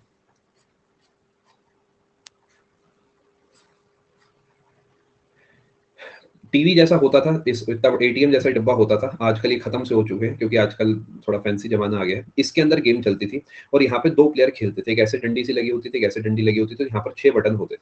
4 ही काम करते थे, बट वो 6 बटन देते थे, पता नहीं क्यों। अब यहाँ पर सिक्का डलता था, उसमें एसबीआई जैसा सिक्का होता था, बिल्कुल सेम। मजाक नहीं कर रहा, सच में एसबीआई ने मुझे लगता है कि वहीं से अपना लोगो कॉपी करा। जो ये गेम खेले हैं वो ये बात जानते होंगे कि एग्जैक्ट है, एग्जैक्ट ऐसा ही सिक्का होता था उस गेम का। तो इसमें आपको सिक्का डालना होता था, फिर वो गेम चलती थी। अब प्लेयर को मूव करने के लिए इस डंडी का इस्तेमाल करा जाता था। क्यों? क्योंकि माउस से भी बेटर काम करेगा ये देखो, ये जो डंडी है ये आपकी हर तरफ मूव कर सकती है ना। ऐसा नहीं कि सिर्फ नीचे ऊपर दाएं बाएं, हर तरफ मूव कर सकती है। आप इसे टेढ़ा भी लेके जा सकते हैं, इधर कहीं पर भी लेके जा सकते हो। ऑब्वियसली हवा में नहीं ले जा सकते, बट उस प्लेन में 360 डिग्री कवर करेगी। इस वजह से ये ज्यादा बढ़िया गेमिंग एक्सपीरियंस दे। समझ पा रहे हैं? ये एक इंपॉर्टेंट बात है। A joystick is similar to a mouse except that the movement of cursor on screen stops working as soon as a user stops moving the mouse. जैसे ही मैंने माउस को मूव करना बंद किया तो क्या मेरा माउस का कर्सर भी रुक गया?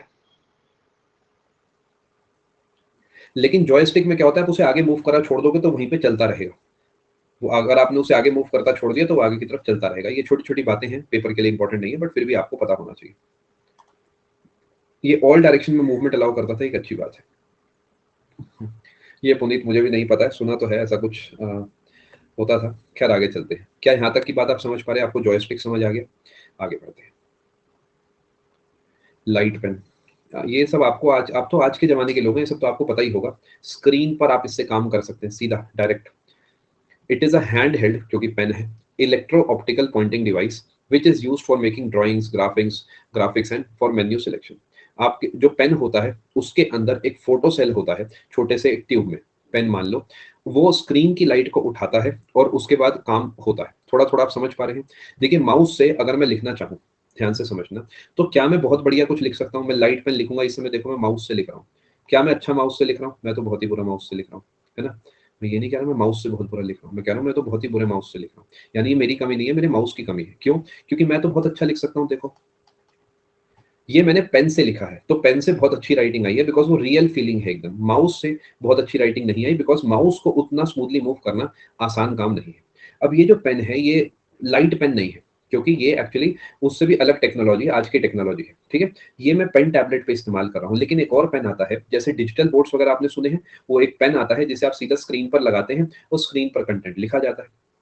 ठीक है, समझ पा रहे हैं? वो एक तरीके का लाइट पेन हो सकता है, यानी आपने सीधा स्क्रीन पर लिखा और उसने पूरा डिटेक्ट कर लिया और वहां पर जो है पूरे तरीके आपका जो आप लिखना चाह रहे थे वो आपने लिख दिया। अच्छा, आपको आता है बनाना, बहुत बढ़िया बात है। क्या आपको लाइट पेन समझ आ गया? क्या लाइट पेन एक इनपुट डिवाइस है या आउटपुट डिवाइस है? इनपुट डिवाइस है, क्योंकि आप स्क्रीन को बता रहे हैं कि ऐसे लिखो। आप ही तो स्क्रीन को बता रहे हैं भाई, हाँ चलो ये स्क्रीन पर ए बनाओ। आगे चलते हैं। टच स्क्रीन, ये एक इनपुट डिवाइस है, आउटपुट डिवाइस है? It accepts input. लोगों को लगेगा ये स्क्रीन है तो आउटपुट है, ऐसा नहीं है। डेफिनेटली आउटपुट भी प्रोड्यूस करती है, जैसा कि प्रतिभा लिख रही है, शायद ऊपर साधु ने भी लिखा है, किसने लिखा है। बट टच स्क्रीन प्राइमरीली एक इनपुट डिवाइस हो गई, बिकॉज वहां पे टच का जो पॉइंट आपको कोई समझाना चाह रहा है वो ये है कि आप इनपुट दे रहे हो। जो आपकी फोन है, आपका जो फोन है वो एक तरीके का both input and output device है, क्योंकि आप उस पर काम भी कर रहे हो। Phone is a touch screen phone, और साथ में आपको दिख भी रहा है आप क्या काम कर रहे हो, तो आप उसे दोनों तरीके से इस्तेमाल कर सकते हैं। ठीक है, पीयूष पेन ड्राइव ना एक्चुअली इनपुट आउटपुट डिवाइस नहीं है, वो स्टोरेज डिवाइस है, उसके बारे में भी हम बात करेंगे। ठीक है, अगर सिर्फ स्क्रीन लिखा होता तो ये आउटपुट डिवाइस होता। अगर टच स्क्रीन लिखा है तो ये आपका इनपुट प्लस आउटपुट डिवाइस है। सोचो, touch screen ATM, hospital, hospital में तो पता नहीं कहाँ इस्तेमाल करते होंगे लोग। एयरलाइन रिजर्वेशन थोड़ा बहुत हो जाता है वो, और सुपरमार्केट, पता नहीं कौन सी सुपरमार्केट है। एटीएम में तो होता है, आप इंग्लिश दबाओगे हिंदी दब जाएगा, वो थोड़ी देसी सी टच स्क्रीन होती है सस्ती वाली, तो उससे बढ़िया बटन दबा के जो है सही काम कर जाता है। और वहां पर भी फिर भी लेकिन धीरे धीरे टेक्नोलॉजी जो है अपडेट हो रही है। सबसे बढ़िया एग्जाम्पल जो यहाँ पे लिखना चाहिए था वो था हमारा मोबाइल फोन। आप मोबाइल फोन जो है उसकी टच स्क्रीन सारा टाइम यूज करते रहते हैं। ठीक है, आगे चलते हैं। इनपुट इनपुट प्लस आउटपुट कैसे? हमको देखो, टच स्क्रीन है तो इनपुट तो है, ये तो मानते हैं ना। मैं आपको समझा रहा हूँ प्रियेश, ध्यान से सुनो। अगर उसे टच करो तो इनपुट तो है, लेकिन एक्चुअली क्या है, वो स्क्रीन भी है, तो every screen is output device. समझ पा रहे हैं? क्यों? क्योंकि वहां से आपको आउटपुट मिल रहा है। फिर भी अगर आपको एक चूज करना हो तो आप इनपुट चूज करिएगा। ये तो मैं आपको समझाने के लिए, कुछ डिवाइसेस ऐसी होती हैं जो इनपुट आउटपुट दोनों होती है। मैं आपको कुछ इसके एग्जांपल्स भी दूंगा अभी आगे चल के। जैसे मॉडेम हो गया, टच स्क्रीन हो गया, देखो बोथ इनपुट आउटपुट डिवाइसेस में मैंने टच स्क्रीन ऐड करा है। हेडसेट हो गया, सब समझाऊंगा, चिंता मत करो। बस ये है कि अभी से सिखाते चल रहा हूँ साथ साथ। आगे चलते हैं। बिल्कुल सही साधु, बिल्कुल सही प्रतिभा। चलो आगे चलते हैं। टच स्क्रीन हो गया, बार कोड रीडर, ये इनपुट है आउटपुट है? सोचो, ये बढ़िया सवाल होगा। ये इनपुट है क्योंकि ये ना कंप्यूटर से कनेक्टेड है, और मेरे कंप्यूटर को इनपुट दे रहा है। भाई मैंने एक प्रोडक्ट को स्कैन करा और उसने बताया कि ये आलू भुजिया है, तो इसका मतलब कैसे बताया? क्योंकि मेरे बारकोड ने इस चीज को स्कैन करा और वो इन्फॉर्मेशन मेरे कंप्यूटर तक पहुंचाई। यानी barcode reader is an input device, ये आप ध्यान रखेंगे। और ये बारकोड जो है हर कोड के ऊपर प्रिंटेड होता है, इसमें इसकी पूरी इंफॉर्मेशन होती है। और अगर बारकोड सही से नहीं किसी को दिख रहा तो वो ये नंबर भी साथ में देते हैं। यानी इस बारकोड का मतलब एक्चुअली यही होगा जो नीचे लिखा हुआ है। कभी कभार होता है ना, आप मान लेते हैं कोई सामान खरीदने गए, बारकोड सही से स्कैन नहीं हो रहा, तो वो सीधा कंप्यूटर में लेके 505057480767 टाइप कर देगा और कहेगा भी आपने 10 रुपए की आलू भुजिया ली है। समझ पा रहे हैं? इसके अंदर पूरी इंफॉर्मेशन होती है उस प्रोडक्ट की। वो सीधा इसे स्कैन करके उसके कंप्यूटर में सब डेटा आ जाता है। ठीक है, प्लॉटर किसमें आएगा बेटा? प्लॉटर तो स्क्रीन पर है ही नहीं कहीं, आलोक मुझे बताओ। नहीं है ना, फिर कैसे बात बनेगी बताओ, है ना? क्या बारकोड रीडर को आप समझ पाए? देखो प्लॉटर में लेके नहीं नहीं, अब तो मैं बिल्कुल ताने मारूंगा, ना ना ना ना, अब तो मैं नहीं रुकता। देखो, अच्छा इस पेज पे बताओ क्या करेंगे? फिर वो आलू भुजिया जो भी खरीदी है मैंने वो खाएंगे? नहीं ना। तो इस पेज पे आके इस बारे में बात करेंगे हम, चिंता मत करें, समय के साथ चलेंगे। क्या आपको बारकोड रीडर समझ आ गया? आगे चलते हैं।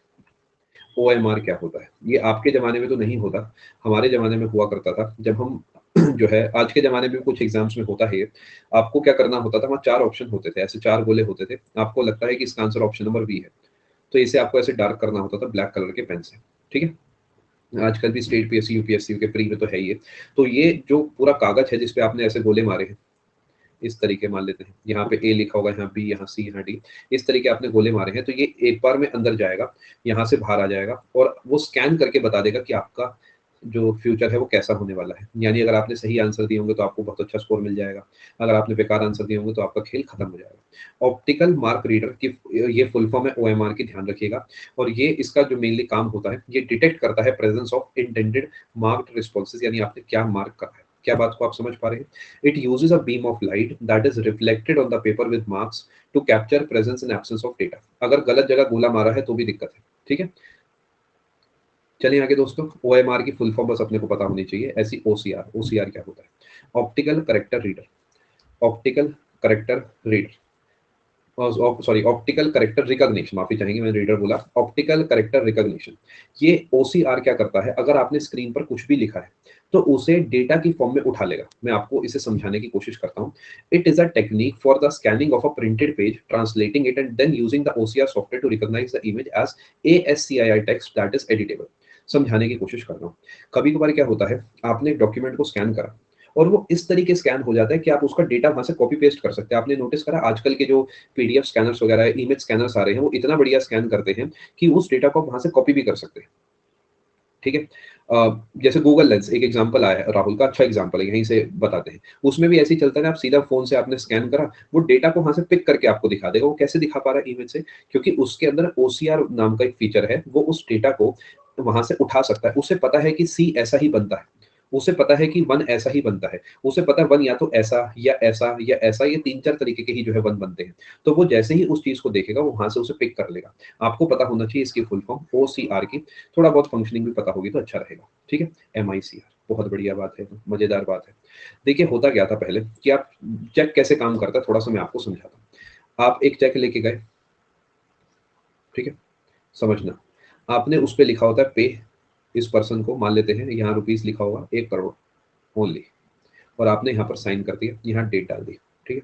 अब ये चेक जो है बैंक में गया और बैंक वाले भैया ने इसे 1 करोड़ रुपए दे दिए, बाहर आके इसे लूट लिया गया क्योंकि आपकी सबकी नजर लग गई थी। तो कैसे चीजें चलती हैं कि ये चेक असली है या नहीं है, ये कैसे पता लगेगा? इसे चेक करने के लिए एक मशीन होती है जिसे हम बोलते हैं magnetic ink character recognition machine. ये इसमें आप चेक डालते हैं तो ये चेक पूरा स्कैन हो जाता है और इसपे कोड होता है, एक नंबर होता है, MICR कोड उसे बोलते हैं। वो 9 डिजिट कोड होता है जिसके अंदर पूरी इंफॉर्मेशन होती है बैंक की, कि वो कौन से बैंक का है, कौन सी सिटी का है, कौन सी ब्रांच का है। तो इससे फायदा ये है कि जो नकली चेक होते हैं वो इसमें पकड़ में आ जाते हैं। क्या आपको बात समझ आ रही है? देखिए जीके की क्लास नहीं है, कंप्यूटर की क्लास है, इस वजह से मैं थोड़ा कम इन्फॉर्मेशन दे रहा हूँ। यही अगर मैं बैंकिंग की क्लास में पढ़ाऊंगा तो इस बारे में मैं आपको सब 3+3+3 लिखवाऊंगा। बट यहाँ पर हम सिर्फ कंप्यूटर ओरिएंटेड बात करें तो आपको फुल फॉर्म पता होनी चाहिए, साथ में थोड़ा सा एक्सप्लेनेशन दे रहा हूँ जिससे आपको याद रहे, ठीक है जी? 1 करोड़ नहीं निकाल पाएंगे, नॉट अलाउड, कोई बात नहीं, चलो इसे मैं बदल देता हूँ, कि बताओ कितना करूँ? 1 रुपया तो निकाल लूंगा। आगे चलते हैं। बायोमेट्रिक सेंसर, ये भी एक इनपुट डिवाइस है। ब्रेक अभी आपको मिलेगा रोमेश, एक बार ये टॉपिक पूरा कराऊंगा उसके बाद ब्रेक मिलेगा। बायोमेट्रिक सेंसर क्या एक इनपुट डिवाइस है? देखो ये भी कंफर्म करा रहा हूँ, सब इनपुट है। क्या ये कंप्यूटर को इनपुट दे रहा है? दिस इज वेरी इंपॉर्टेंट, हमें अपने टारगेट से भटकना नहीं है। जी हाँ, इनपुट दे रहा, कंप्यूटर को बता रहा है कि ये बच्चा फेलियर हो गया है, बिल्कुल निकम्मा हो गया है, बेकार हो गया, इसका फ्यूचर खत्म, हाँ हाँ, खेला खत्म। ये बता रहा है कंप्यूटर को क्योंकि इसने उसका स्कोर पिक करके अभी अभी कंप्यूटर को बताया है। बहुत मंदिर मंदिर जाता था पेपर से 2 दिन पहले, पूरे साल पाप करे, आने से पहले मंदिर होके आ गए, ऐसे थोड़ी काम चलता है। ओसीआर भी एक इनपुट है क्योंकि ये डेटा को पिक करके आपके लैपटॉप को दे रहा है। ऐसी MICR भी चेक का डेटा पिक करके आपके कंप्यूटर को दे रहा है, तो ये इनपुट डिवाइस है। आगे चलते हैं। बायोमेट्रिक सेंसर, आप जानते हैं आपका पेपर होता है तो बात बात पे बायोमेट्रिक कराते हैं, तो आपके अंगूठे को वहां पे लगवाते हैं और आपके जो फिंगरप्रिंट है उसे वहां पर लेके कंप्यूटर को बताते हैं कि भैया ये बंदा आया है, ठीक है? इस तरीके चीजें चलती है। थोड़े टेंशन की बात मुझे क्या होती है कि आपने जब फॉर्म भरा और आपने जब ज्वाइनिंग ली ना, यहाँ पे फिंगरप्रिंट देखे गए थे ना यहाँ पे फिंगरप्रिंट देखे गए, तो एग्जैक्टली कैसे वेरीफाई हुआ कि आप ही के हैं? मैं मानता हूँ प्री में, मेंस में और डीवी में तो नहीं होता मेरा ख्याल, जिसमें भी बीच वाले सब आपस में मैच करेंगे। आधार नंबर, उन्हें पता है आपका आधार नंबर कहाँ एंटर करा है आपने? आधार नंबर फॉर्म में एंटर करना तो ऑप्शनल है, उसके अलावा कहीं आपने आधार नंबर डाला नहीं, फॉर्म में तो ऑप्शनल है।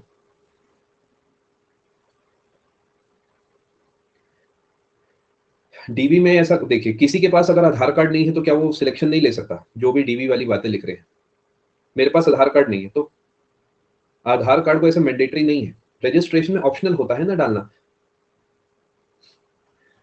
वोटर आईडी कार्ड से फिंगरप्रिंट कैसे उठाओगे? पैन कार्ड से फिंगरप्रिंट कैसे उठाओगे? सवाल सवाल ही नहीं समझ आया। सवाल मैं आपको समझाता हूँ, सवाल क्या है। आपने अपने फिंगरप्रिंट दिए, उन्होंने कहा हाँ यही पर्सनैलिटी है, लेकिन आपने अपना आधार नंबर कहीं डाला ही नहीं हुआ, तो कैसे पता कि ये फिंगरप्रिंट आप ही के हैं? एक्चुअली जो उनका तरीका है बड़ा सिंपल और सोबर है और बढ़िया है। फोटो खींचते हैं, साइन कराते हैं, फिंगरप्रिंट लेते हैं। फिंगरप्रिंट का कोई खास इस्तेमाल नहीं होता है। फिंगरप्रिंट का इस्तेमाल तब होगा जब बहुत तगड़ी कोई डिस्प्यूट हो जाए। आप, आई होप आप समझ पा रहे हैं, आइरिस स्कैन वगैरह कोई नहीं करता वहां पे, ठीक है? समझ पा रहे हैं? आपका फिंगरप्रिंट बस वो रिकॉर्ड करते हैं जस्ट इन केस कोई दिक्कत हो। फोटो से काम हो जाता है, सिग्नेचर से काम हो जाता है, क्योंकि मेनली यही दो चीजें मिलाई जाती है।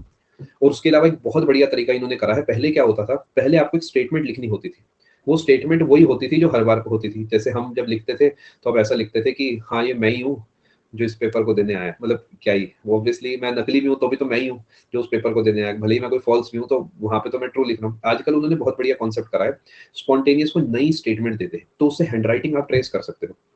और वो डीबी वगैरह के समय थोड़ा बहुत इस पे ध्यान देते हैं कि जो प्री की हैंडराइटिंग है, मेंस की हैंडराइटिंग है, अब वाली है, वो थोड़ी थोड़ी मैच होनी चाहिए, बहुत अलग नहीं होनी चाहिए, ठीक है? खैर, बायोमेट्रिक सेंसर एक इनपुट डिवाइस है, क्योंकि आप इनपुट देते हैं, इससे आप अपनी अंगूठा लगाते हैं या उंगली लगाते हैं और स्कैन होकर कंप्यूटर को पता लग जाता है कि हाँ यही वाले भैया आए हैं, ठीक है? चलें आगे जी। हाँ, मोटिवेशनल रहता है, आप सही कह रहे हैं, आजकल बच्चे बता रहे हैं बहुत मोटिवेशनल रहता है। आगे चलते हैं। स्कैनर, स्कैनर और प्रिंटर अलग अलग है। स्कैनर और प्रिंटर अलग अलग है। यस यस राजेश, वो बैंकिंग कैटेगरी में आपको कोई पढ़ाएगा, बाकी इसका आंसर यस है। आप स्कैन करते हैं डॉक्यूमेंट को, मैं दोबारा बोलता हूँ, स्कैनर से आप चीजों को स्कैन करते हैं। आपके फोन में भी आजकल स्कैनर आ गए हैं जिसपे आप फोटो खींचते हैं और वो स्कैन हो जाता है। तो ये एक इनपुट डिवाइस है, बिकॉज आप कंप्यूटर को इनपुट दे रहे हैं उस डॉक्यूमेंट का। अभी आसान लग रहा है, पेपर में सिली मिस्टेक्स बहुत लोग करते हैं इन चीजों में, स्पेशली स्कैनर, प्रिंटर, प्लॉटर और वेबकैम और स्क्रीन, ये 5 चीजों में ज्यादा गलती होती है। माइक्रोफोन, हाँ माइक्रोफोन स्पीकर में भी गलती होती है। पेटीएम स्कैनर इसका अच्छा एग्जांपल हो सकता है अंजलि, गूगल लेंस इसका अच्छा एग्जांपल हो सकता है। देखो माइक्रोफोन, माइक, माइक एक इनपुट डिवाइस है, आउटपुट डिवाइस है? इनपुट। लेकिन स्पीकर एक आउटपुट डिवाइस है, क्योंकि माइक से कंप्यूटर को आवाज जाती है, स्पीकर से कंप्यूटर से आवाज आती है। मेरे लैपटॉप में इस पॉइंट पे माइक वर्किंग है, लेकिन आपके फोन या आपके लैपटॉप में इस पॉइंट पे स्पीकर वर्किंग है। फर्क समझ पा रहे हैं? मेरे लैपटॉप का माइक काम कर रहा है, मैंने जो कैमरा खरीदा हुआ है इसका माइक मेरी आवाज को पकड़ रहा है, ये एक इनपुट ले रहा है, मेरे कंप्यूटर को दे रहा है, कंप्यूटर इसे आगे आपके घर तक भेज रहा है, आपका कंप्यूटर उसका आउटपुट बना के स्पीकर से या ईयरफोन से आपको भेज रहा है, ठीक है? इंपॉर्टेंट बात है, ध्यान रखना। हेडफोन क्या होते हैं? हेडफोन कहाँ लिखा है? कहीं नहीं लिखा, फिर पापी इंसान। आगे चलते हैं। वेब कैमरा, वेब कैमरा अभी आपको मैंने बताया, ये भी एक वीडियो कैप्चरिंग डिवाइस है, ये भी एक इनपुट लेता है ना, इनपुट, कंप्यूटर को इनपुट दे रहा है। जैसे इस पॉइंट पे मेरे लैपटॉप का वेबकैम जो है काम कर रहा है, और वो क्या कर रहा है, मेरे लैपटॉप तक ये इमेज दे रहा है। जैसे मैं भी खुद को इस समय देख सकता हूँ, ठीक है, कि मैंने चश्मा पहना हुआ, मैंने अंगूठी पहनी हुई, मेरा हाथ है, मैं खुद को देख सकता हूँ जैसे आप मुझे देख सकते हैं। तो वेबकैम ये इनपुट दे रहा है और स्क्रीन उसका आउटपुट प्रोड्यूस करके मेरे तक पहुंचा रहा है, ठीक है? आगे चलते हैं। यहाँ तक कि इनपुट डिवाइसेस आपको समझ आ गई सारी, मैंने इनपुट डिवाइसेस आपको समझा दी हैं। एक बार आप इनसे रूबरू भी हो सकते हैं, जैसे कि कीबोर्ड हो गया, माउस हो गया, track ball, track pad, joystick, light pen, touch screen, barcode, OMR, OCR, MICR, biometric, scanner, microphone, webcam. I hope content का जो लाइन एंड लेंथ है वो आपको समझ आ रहा होगा कितना ज्यादा है। ये चीजें लोग एक पेज में खत्म करते हैं। ये इससे पहले ना मैंने इनपुट लिखा हुआ, मैं आपको दिखा देता हूँ। जो पीडीएफ आपको मिलेगी वो कुछ ऐसी मिलेगी, हार्डवेयर, फिर इनपुट डिवाइसेस, फिर ये पूरी कहानी होगी।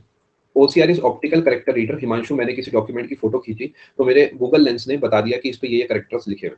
जैसे कभी कभार हम क्या करते हैं, दुकान के बाहर जाके फोटो खींचते हैं। मान लेते हैं आप गुजरात गए, अब गुजरात में आपको एक दुकान के बाहर गुजराती में कुछ लिखा है, आपको समझ ही नहीं आ रहा, तो आप गूगल लेंस खोल के उसे स्कैन करो, तो उससे आपको वो बता देगा लैंग्वेज में कन्वर्ट करके कि भाई ये क्या लिखा हुआ है, सो दैट आप समझ जाओ कि किस चीज की दुकान है, ठीक है? आप उसके बाद आउटपुट डिवाइसेस लिखा होगा फाइल में, और यहाँ से सारे आउटपुट डिवाइसेस आएंगे। अपनी तरफ से जितने तरीके के प्रिंटर हैं, जितने तरीके के आपके मॉनिटर्स हैं, सब कवर करें हमने। बिल्कुल रिवाइज कराऊंगा, चिंता ना करें, एंड में लेके, ठीक है। चलो थोड़ी सी सांस ले लो, आधे मिनट का ब्रेक दे रहा हूँ, चिंता ना करें अक्षय, बता दूंगा सही समय आने पे।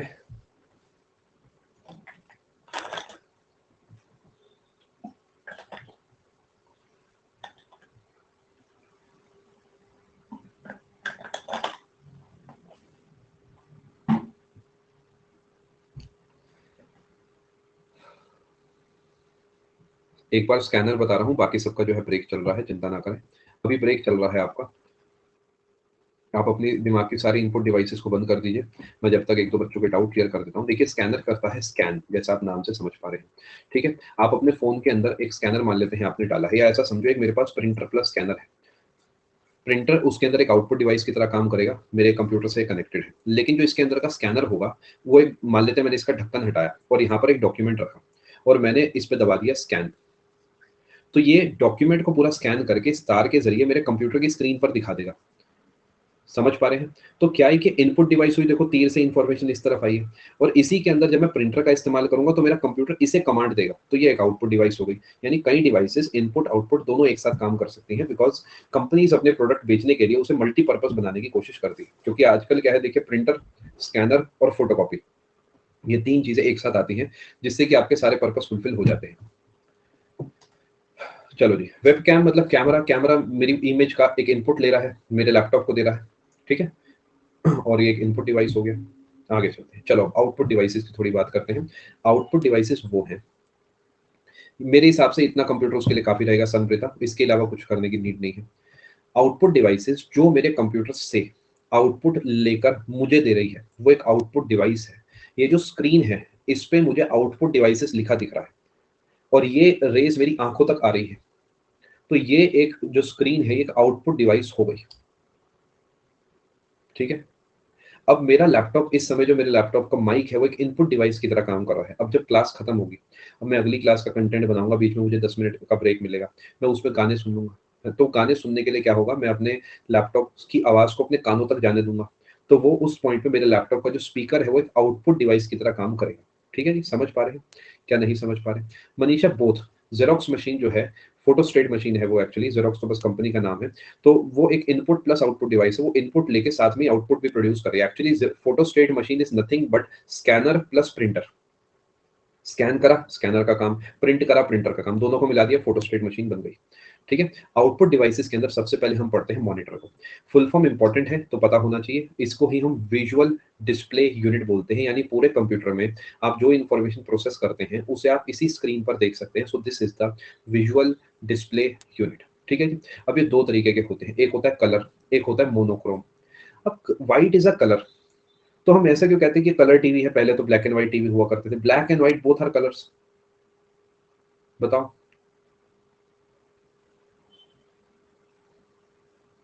क्योंकि हमारे बोलने का तरीका गलत था उस समय। एक्चुअली सारे टीवी कलर होते हैं, बस फर्क एक है कि कुछ होते हैं मोनोक्रोम, कुछ होते हैं Polychrome. Colour TV actually polychromatic होते हैं। लोगों को, सही आप कह रहे हैं, लोगों को नहीं पता था कि मतलब क्या फर्क है। लोगों ने सिर्फ ब्लैक एंड व्हाइट ही देखा था। आगे चल के जब कलर टीवी आए, तो उन्होंने कलर का मतलब red, blue, green, black, pink ये सब माना कि हाँ कलर टीवी है, मतलब मल्टी कलर टीवी है, पॉलीक्रोमैटिक टीवी है। मोनोक्रोम का मतलब ब्लैक एंड व्हाइट टीवी है, उसमें एक ही कलर है, बस आप उसे एक कलर को ब्लैक कहें या व्हाइट कहें, सिंगल कलर है।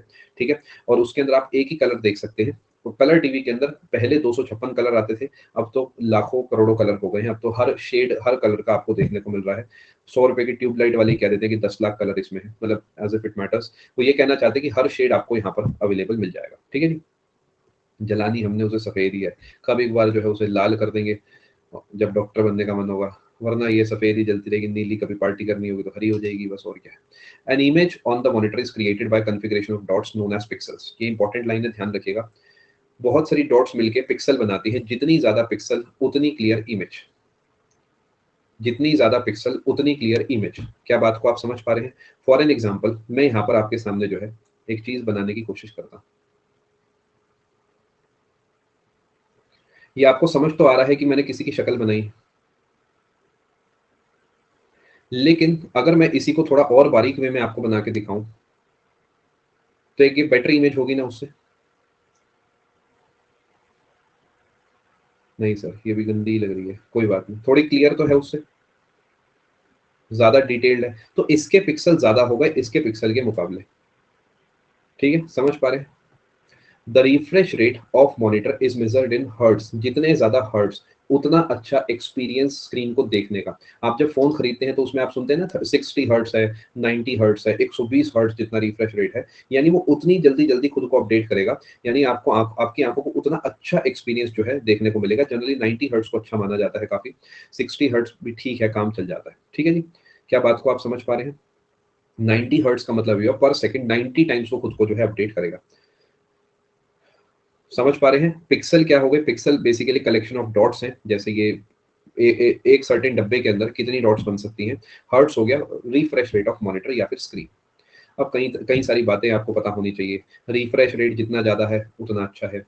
डॉट पिच का मतलब ये है, it refers to the diagonal distance between two coloured pixels. The smaller the dot pixel pitch, the smaller the dot pitch, the better the resolution. Simple सी बात है ना, यही तो अभी समझाया कि मोटी मोटी बिंदियां होंगी तो क्लियर नहीं दिखेगा, बारीक बारीक बिंदियां होंगी तो क्लियर दिखेगा, है ना? तो यही तो अभी हमने समझा है। डॉट पिच का मतलब आप समझ गए, it refers to the diagonal distance between two coloured pixels. समझ पा रहे हैं आप बातों को? Resolution of screen. Resolution refers to the number of pixels in horizontal and vertical direction. The resolution of monitor is higher when the pixels are closer together. दोबारा समझाता हूँ, देखो मेरी बात सुनो। एक डब्बा है, मेरे पास एक फोन है, मान लेते हैं नोकिया 6610। एक और फोन है, मान लेते हैं मेरे पास मोटरोला G40। दोनों की स्क्रीन का इतना समय टुकड़ा लूंगा, तो क्या आपको नहीं लगता जब मैं दोनों में स्नेक की गेम खेलूंगा तो इसके अंदर इतना बड़ा बड़ा स्नेक के डब्बे बनेंगे? इससे ज्यादा क्लियर नहीं दिख सकता मुझे कुछ, अगर स्नेक ऐसे मुड़ के जा रहा है कहीं तो। थोड़ा थोड़ा आप समझ पा रहे हैं? पुराने जमाने का फोन है, लेकिन अगर मैं मान लेते हैं मोटो G40 खरीदूंगा तो उस केस में ये बहुत ज्यादा क्लियर डॉट्स बनते हुए आएंगे और मुझे बहुत अच्छा एक्सपीरियंस होगा। क्या आप बातों को समझ पा रहे हैं? तो इसका मतलब जो रेजोल्यूशन ऑफ स्क्रीन है वो इसका बेटर है एज कंपेयर टू दिस। क्यों? क्योंकि इसके बीच इसके जो पिक्सल्स हैं वो क्लोजर है together as compare to this, ये क्लोज है, ये ज्यादा क्लियर है। ठीक है, इसी तरीके से इसकी डॉट पिच भी जो है कम है, क्योंकि दो के बीच में गैप कम है और ज्यादा क्लियर है। रिफ्रेश रेट मैंने आपको बता ही दिया। क्या आपको फर्क समझ आया तीनों में?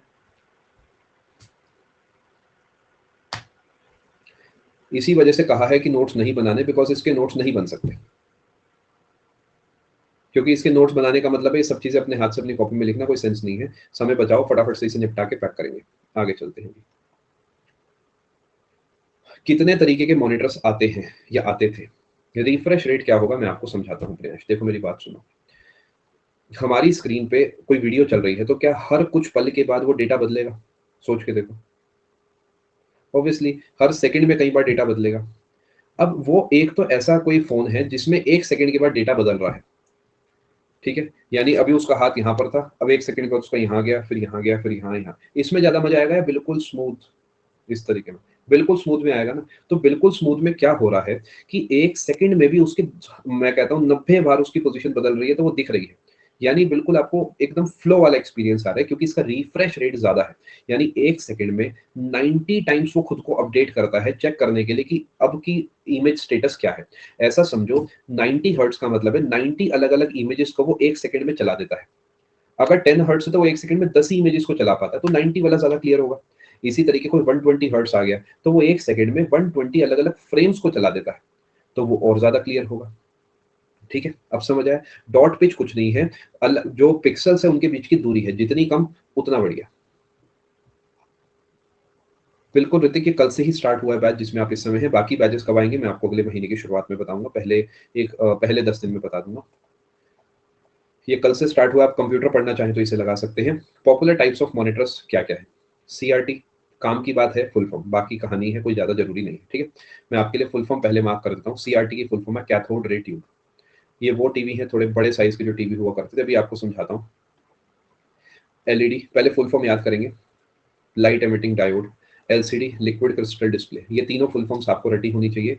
आप कुछ भी पढ़ के जाओ, पेपर आपसे फुल फॉर्म वगैरह पूछेगा। जी हाँ, कंप्यूटर तो पहले कंप्यूटर ब्लैक एंड व्हाइट तो मतलब बहुत ही कम आए हो। यहाँ पर देखिए जो अभी आपको बताया जा रहा हूँ, मेनली मॉनिटर की बात करी जा रही है। मॉनिटर पहले ब्लैक एंड व्हाइट की जगह आप मोनोक्रोम उन्हें कह सकते हैं। बिल्कुल शुरुआत में जब कंप्यूटर आए थे तो वैसे ही थे, बिल्कुल आप सही कह रहे हैं। ठीक है, पहले के कंप्यूटर जो है या पहले के जो टीवी है, या पहले के कंप्यूटर के मॉनिटर वो डब्बे वाले नहीं होते थे, एकदम तगड़े, याद करो।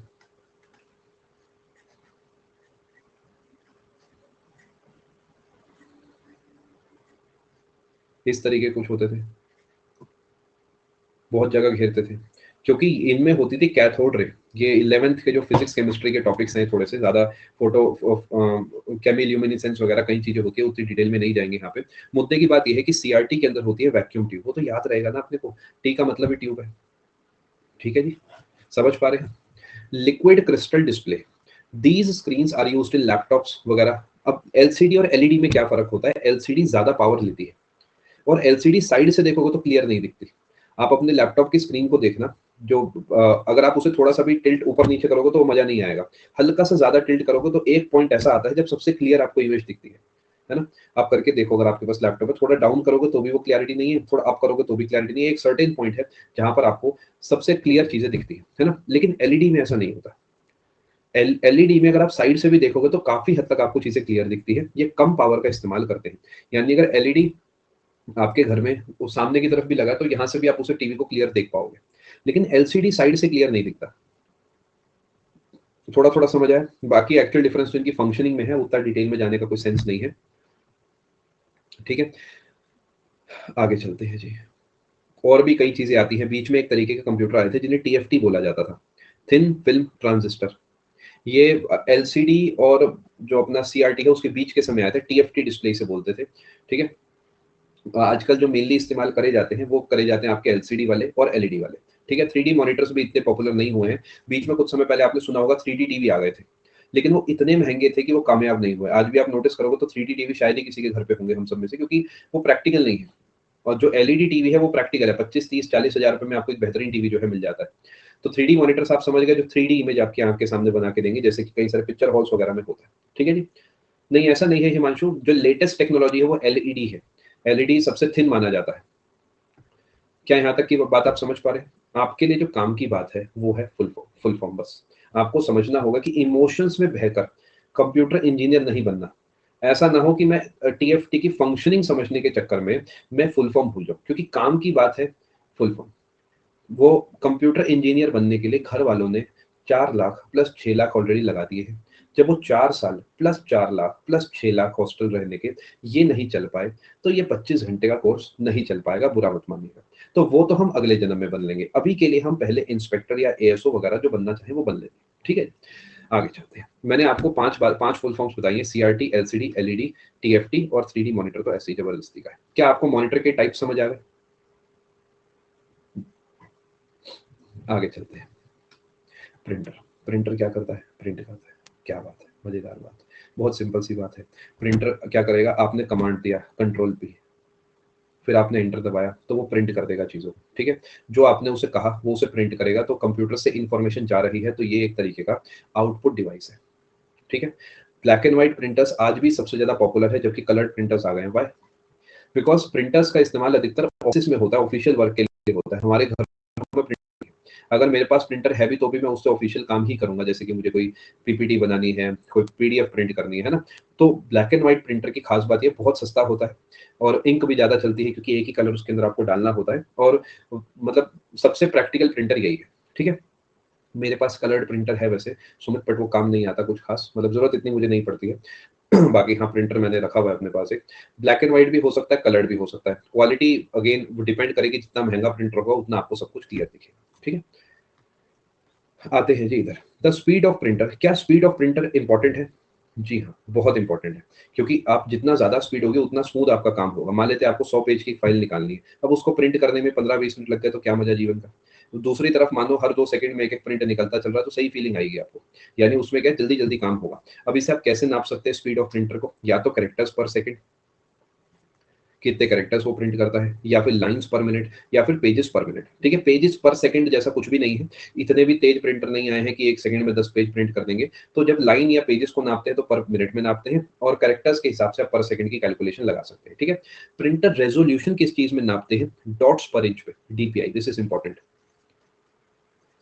डीपीआई की फुल फॉर्म या फिर प्रिंट रेजोल्यूशन किस चीज में नापते हैं, आपको ऑप्शन में जान के पिक्सल जरूर देगा कंफ्यूज करने के लिए। वो स्क्रीन का रेजोल्यूशन है, ये प्रिंट का रेजोल्यूशन है डॉट्स पर इंच, यानी पर इंच में कितनी ज्यादा डॉट्स है, जितनी ज्यादा डॉट्स है उतना ज्यादा जो है क्लियर प्रिंट आपको देखने को मिलेगा। ठीक है जी, यहाँ तक की बात आप समझ पाए। आज मैं देख रहा हूँ सुबह से मैं डाउट्स नहीं ले पा रहा है ना, ये मेरे पार्ट पे थोड़ा सा दिक्कत वाली बात है, बट क्या करूँ, क्वेश्चन आज का दिन ना देखो बाकी दिनों से थोड़ा अलग है, क्योंकि आज 9 साढ़े 9 घंटे क्लास, तो मैं चाहता हूँ कि आज जब आप रात को सोने जाए तो आपको फील होना चाहिए आपने बहुत कुछ करा। इस वजह से आज की क्लास में मैं डाउट्स पे ज्यादा फोकस नहीं कर रहा। मुझे पता है अगर वो आजकल में नहीं भी क्लियर हुआ तो अपनी क्लासेस भी कंटिन्यूसली है। मैं चाह रहा हूँ एक महसूस हो मुझे और आपको कि हमने, हाँ यार, ये 2 दिन जो है बहुत अच्छे से वसूले। ठीक है, आगे चलते हैं। प्रिंटर 2 तरीके के होते हैं, इम्पैक्ट और नॉन इम्पैक्ट। जैसे 2 तरीके की वीडियोस होती है, इम्पैक्ट और नॉन इम्पैक्ट। इम्पैक्ट वो होती है जो सच में आपके जीवन को बदल देती है। नॉन इम्पैक्ट वो होती है जिन्हें यूट्यूब शॉर्ट्स, इंस्टाग्राम रील कहते हैं। कुछ ही दिखा दो, सुन्न हो गया है बालक, वीडियोस जो है डिप्रेस होने लगी है, बालक में हलचल नहीं हो रही। कितनी ही मोटिवेशनल वीडियोस देख ली बालक में, कोई फर्क नहीं पड़ रहा।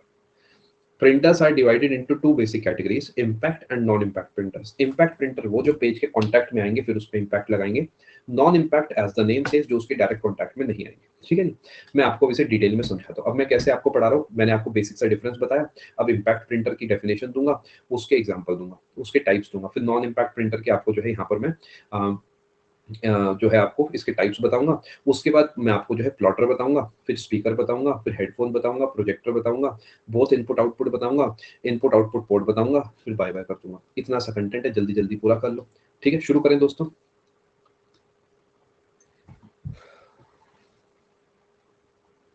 डाउट सेक्शन में बंद कर दूं, इतना सारा, क्या बात है, सपने भी तो आपके बहुत बड़े हैं। इम्पैक्ट प्रिंटर्स की बात करते हैं।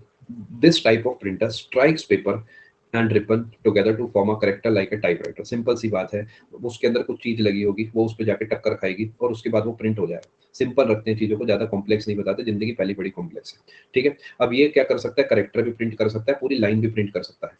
यानी कई सारे प्रिंटर क्या करते हैं, करेक्टर प्रिंट करते हैं, पहले आई करेंगे फिर एम पी ए सी, कई बहुत ही पुराने टाइप का प्रिंटर नहीं लग रहा, सोचो ऐसे प्रिंट होने लगा तो हो गया फिर तो काम, है ना। तो सुनने में ही ऐसा लग रहा है कि ये कुछ खास कामयाब नहीं हो पाएगा।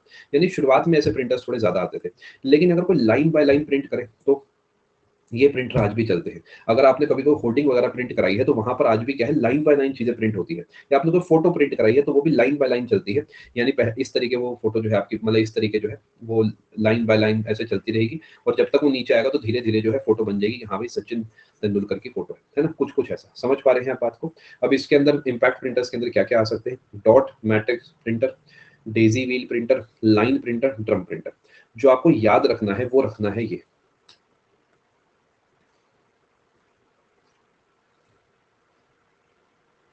ये पुरानी टेक्नोलॉजी है। अब जब 3 याद रख लिए तो चौथा भी याद रख ही लेना। क्या करूं, मैं थोड़ी ऐसी चीटिंग करता हूं याद कराने के लिए, बच्चों को धोखा देता हूं। इंपॉर्टेंट है, क्या कर सकते हैं। बिल्कुल साधु, आप सही कह रहे हैं। यहाँ पर मैं ये नहीं कह रहा कि उसका इस्तेमाल खत्म हो गया है, मैं आपको ये समझाना चाह रहा हूँ कौन सा नई टेक्नोलॉजी है, कौन सी पुरानी टेक्नोलॉजी है। जैसा मैंने आपको अभी बताया, नई टेक्नोलॉजी कलर्ड प्रिंटर है, लेकिन आज भी पुरानी technology black and white printer का ज्यादा इस्तेमाल होता है, बिकॉज वो प्रैक्टिकल है। ऐसे ही कुछ प्रिंटर्स ऐसे हैं जो भले ही पुराने हैं लेकिन आज भी इस्तेमाल होते हैं, लेकिन ये पुरानी टेक्नोलॉजी पुराने कॉन्सेप्ट के ऊपर बेस्ड है। क्या आपको ये नाम याद रहेंगे? ठीक है, चलो आगे चलते हैं। जैसे बैंक की पासबुक प्रिंट होती है तो वो आपकी लाइन बाय लाइन प्रिंट होती है। शायद आपने देखा होगा कि लाइन बाय लाइन वो पासबुक प्रिंट होती है। ठीक है, मैंने भी करी है पासबुक प्रिंट बैंक में बैठ के, क्या गजब ही काम होता था वो। पहले तो शुरू में मैंने बहुत पासबुक प्रिंट करी, फिर मैंने पाप करना स्टार्ट करा। मेरे सीनियर्स ने मुझे बताया कि जब बहुत ही ज्यादा काम हो ना तो जो है उसका बोनेट खोल देना है। गाड़ी का बोनेट खोल देते हैं तो क्या समझ आता है, गाड़ी खराब हो गई है। ऐसी जो पासबुक प्रिंटिंग मशीन होती है उसका बोनेट खोल दो, उसका एक ढक्कन होता है वो खोल दो और कह दो जी, समझ रहे हो ना। क्या करें, क्या करें, इतना काम हो जाता था कभी कभार। खैर आगे चलते हैं, आजकल तो सब ऑटोमेटिक प्रिंटिंग मशीन लग गई हैं। कुछ टाइम करी थी सुमित, फिर छोड़ दी मैंने, क्योंकि ये काम मुझे बेटर लग रहा था, इसमें ज्यादा मजा आता है पढ़ाने में। नॉन इम्पैक्ट प्रिंटर में भी नाम याद रखना, inkjet, laser, thermal, electromagnetic, electrostatic. मेरा ख्याल जो आपके लिए इंपॉर्टेंट है वो है लेजर और इंकजेट सबसे ज्यादा। पेपर ओरिएंटेड बात कर रहा हूँ। ठीक है, ये पांचों नॉन इम्पैक्ट याद रखना, और अपना जो बाकी है कुछ इम्पैक्ट वाले याद रखना। ठीक है जी, मेरे हिसाब से नाम से काम हो जाना चाहिए। आपसे पूछेगा which of the following is a non impact printer, तो आप बता देंगे विच of the following is an impact printer. ये 4 है, लाइन, ड्रम, डॉट और डेजी व्हील। ठीक है, चले आगे। अब बात कर लेते हैं जी प्लॉटर की। प्लॉटर और प्रिंटर में फर्क आधों को तो पता ही नहीं, मतलब पता ही नहीं है क्या, सुना बहुत बार है, कुछ होता है बहुत बड़ा प्रेस की मेज जैसा, इसके आगे नहीं पता क्या है, समझने की कोशिश करते हैं। प्लॉटर और प्रिंटर की बेसिक डेफिनेशन पढ़ के देखते हैं, क्या पता है इसके अंदर कुछ हमें समझ आ जाए। देखो, पहली बात तो आउटपुट डिवाइस है, पेपर की काम की बात, that uses a pen, pencil या कोई भी writing tool for making vector graphics. A plotter is a special kind of output channel like a printer that produces images on a paper. काम की बात ये है कि ये इमेज बनाता है, बस इतना सा ही फर्क है। वैसे ये it is like a printer, बड़ी बड़ी ड्राइंग्स बनानी है हमें, ठीक है। तो उस केस में हम क्या करते हैं, प्लॉटर का इस्तेमाल करते हैं। चलो कल की क्लास में मैं इसकी कुछ इमेजेस भी ले आऊंगा, मैं कल की क्लास या आज रात की क्लास में कोशिश करूंगा, वरना आप भी एक बार इंटरनेट पे देख लेना, आपको मिल जाएगी, ठीक है। समझ पा रहे हैं, प्लॉटर एक तरीके का आउटपुट डिवाइस ही है। बेसिक फर्क ये है कि प्रिंटर का इस्तेमाल होता है टेक्स्ट प्रिंट करने के लिए, प्लॉटर का इस्तेमाल होता है इमेजेस बनाने के लिए। समझ पा रहे हैं फर्क, फिर से बोलता हूं, प्लॉटर का इस्तेमाल होता है इमेजेस बनाने के लिए, प्रिंटर का इस्तेमाल होता है आपका टेक्स्ट प्रिंट करने के लिए, ठीक है। कह सकते हैं हिमांशु, बिल्कुल कह सकते हैं, आप जो लिख रहे हैं वो सही है, ठीक है। आगे चलें दोस्तों, अब यहां पर आप ये ध्यान रख सकते हैं, एक होता है फ्लैट बेड, एक होता है ड्रम। इसके अंदर जो है रोल्स होते हैं, नाम से आप समझ पा रहे हैं, और ये जो है एक टेबल जैसा दिखता है। मैं कोशिश करूंगा आपके लिए इमेजेस इसकी अगली क्लास में ले आऊं, मैं पूरी कोशिश करूंगा, ठीक है। जी हाँ मयंक, देखिए आज के जमाने में ना एक ही डिवाइस मल्टीपल काम कर रही है। जैसा मयंक ने लिखा, क्या हम प्रिंटर से इमेज प्रिंट कर सकते हैं? बिल्कुल कर सकते हैं। कैसे सर? हम एडमिट कार्ड करते तो है अपना प्रिंट, उस पर भी देखा जाए तो इमेज है। यानी आजकल के प्रिंटर्स इतने हाई रेजोल्यूशन है कि भले ही वो बहुत सारी डॉट्स बनाएंगे बस, लेकिन वो इतनी पास होंगी सारी डॉट्स कि हमें लगेगा वो एक प्रॉपर इमेज है। लेकिन जब ये दोनों चीजें बनी थी तब दोनों अलग अलग काम करती थी। जैसे आज भी स्कैनर और प्रिंटर अलग अलग है ना, स्कैनर स्कैन करता है, प्रिंटर प्रिंट करता है, वो इनपुट है वो आउटपुट है, लेकिन एक ही मशीन में देखने को मिलती है। ऐसी जब ये बनी थी तो प्रिंटर प्लॉटर अलग अलग थे, लेकिन आजकल प्रिंटर इतना पॉपुलर, इतना यूजफुल हो गया है कि इसने प्लॉटर को भी जो है, प्लॉटर के भी अधिकतर काम खुद करने लगा है, ठीक है जी। क्या यहाँ तक की बात आप समझ पा रहे हैं दोस्तों?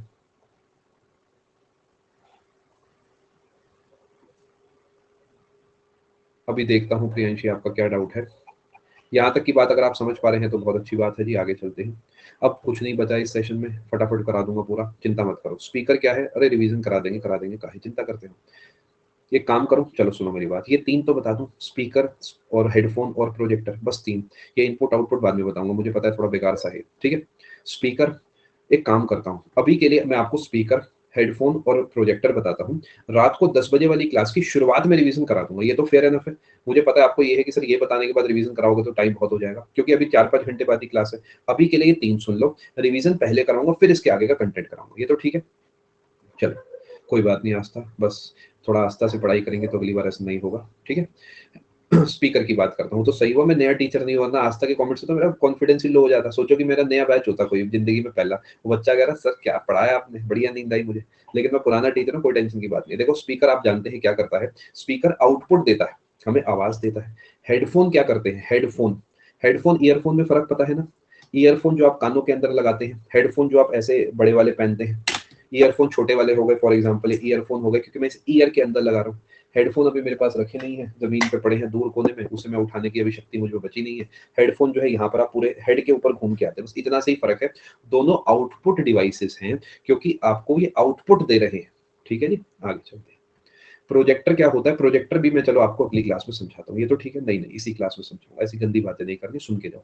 प्रोजेक्टर क्या होता है? ये एक तरीके की आउटपुट डिवाइस होती है जिससे हम इमेज को प्रोजेक्ट करते हैं स्क्रीन पर। आपने देखा होगा कभी किसी कॉन्फ्रेंस हॉल वगैरह में आप अगर गए हो तो सामने की तरफ एक स्क्रीन लगी होती है, व्हाइट बोर्ड जैसा कुछ भी हो सकता है, कोई व्हाइट पर्दे जैसा होगा, और ऊपर की तरफ एक ऐसे करके एक डिवाइस लगी होती है। देखा कभी आपने? शायद आपने कभी ध्यान दिया होगा।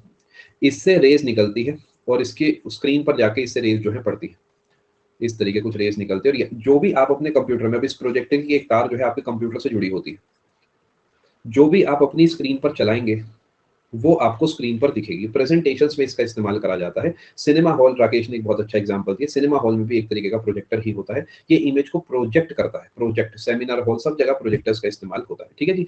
मैं अपने जैसे लैपटॉप में पीपीटी चलाऊंगा तो आपको स्क्रीन पर वो पीपीटी जो है दिखेगी, ठीक है। Projectors are widely used for classroom training, conference hall हो गए, जहाँ पे लार्ज ऑडियंस है जो मेरा लैपटॉप आके नहीं देख सकते, ठीक है, समझ पा रहे हैं? It provides a temporary output display, LCD होता है, डीएलपी होता है, ये सब इतना इंपॉर्टेंट नहीं है। क्या यहाँ तक की बात आप समझ पा रहे हैं? यहाँ पर ये सेशन मैं ओवर करता हूँ। आप सभी का इस क्लास का हिस्सा बनने के लिए बहुत बहुत धन्यवाद। Thank you so much. God bless, take care, good bye.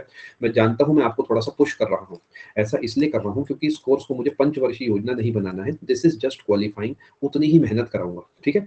अब आपसे मैं मिलता हूँ 7 बजे वाली क्लास में दोस्तों। अब आपका दिन में कुछ खास बचा नहीं है, सिर्फ 3 घंटे और हम पढ़ेंगे, 7 बजे और 10 बजे। 7 बजे स्पेशल क्लास है जीके एमसीक्यूज की, वो तो आप ऐसे तुक्के मार मार के निकाल देंगे।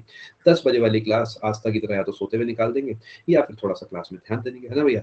चलो मिलते हैं आप सबसे आने वाली क्लास में, अच्छे से तैयारी करें। देखिए मैं ये चाहता हूँ कि आप खुशी-खुशी क्लास में बैठें, सीखें, तभी मैं आपसे हँसी-मज़ाक करता रहता हूँ, क्योंकि आई अंडरस्टैंड ऑलरेडी आप पे बहुत प्रेशर है, बहुत स्ट्रेस है। सिलेक्शन लेना कोई आसान बात नहीं है। हम टीचर जो कि 10-10 साल से इस फील्ड में हैं, हम तो कह के निकल लेते हैं कि हो जाएगा, क्यों नहीं हो रहा। एक बच्चे के लिए जो नया है, जिसे नहीं आ रहा समझ, उसके लिए बहुत मुश्किल काम है। उससे नहीं बनता वो सवाल, वो कितना भी ट्राई करे। आई अंडरस्टैंड दैट फीलिंग, इसलिए मैं कोशिश करता हूँ कि एटलीस्ट मेरी क्लासेस में आप स्ट्रेस में ना रहें, खुश रहें, ठीक है?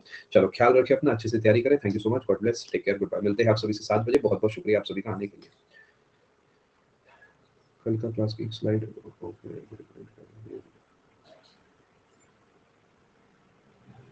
समझा नहीं आपका डाउट। अच्छा, आपने इसे प्रिंट करा लिया है और आप इसे इस तरीके प्रिंट कर पा रहे हैं, ये भी बहुत अच्छा तरीका है। अगर आप इसे प्रिंट करना चाहें तो जैसा आपको ठीक लगे। अगर आप इतना दिमाग लगा के पैसे बचाकर प्रिंट करा के पढ़ना चाहें, वेल वेल एंड गुड है, कोई दिक्कत की बात नहीं, जैसे आपका मन करे। एक और डाउट है, मैं वो भी देख लेता हूँ। बहुत बढ़िया जी, ये सभी ने होमवर्क करा था ना?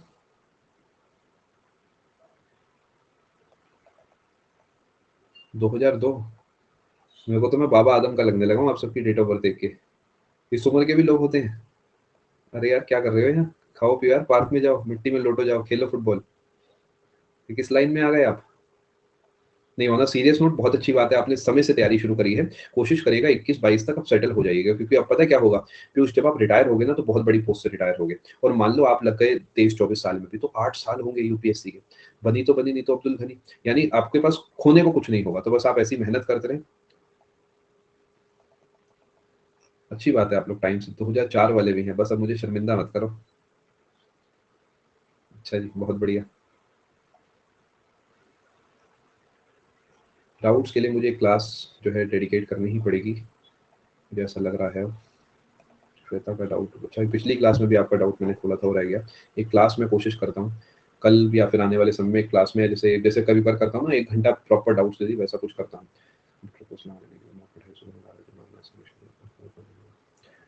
देखिए श्वेता, मैं आपको बताता हूँ, अभी के लिए आपको ये देखना है कि टोटल कंप्यूटर को आप कितने घंटे दे रहे हैं। टोटल आप कंप्यूटर को जो है मान लेते हैं आप 25 घंटे दे रहे हैं, 25 घंटे तो आपको देने ही होंगे ना। आप अभी लगाएं या रिकॉर्डेड लगाएं, वो आपके ऊपर है। मैं कहूंगा लाइव लगा लो, बिकॉज साथ साथ निपट जाएगा। बाकी फाइनल कॉल देखिए आप ही का है।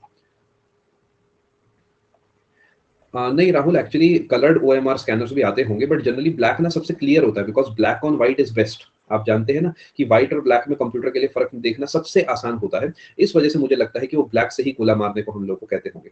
मे बी ब्लू को भी उठा लेता हो वो, but black is the most clear colour as compare to white.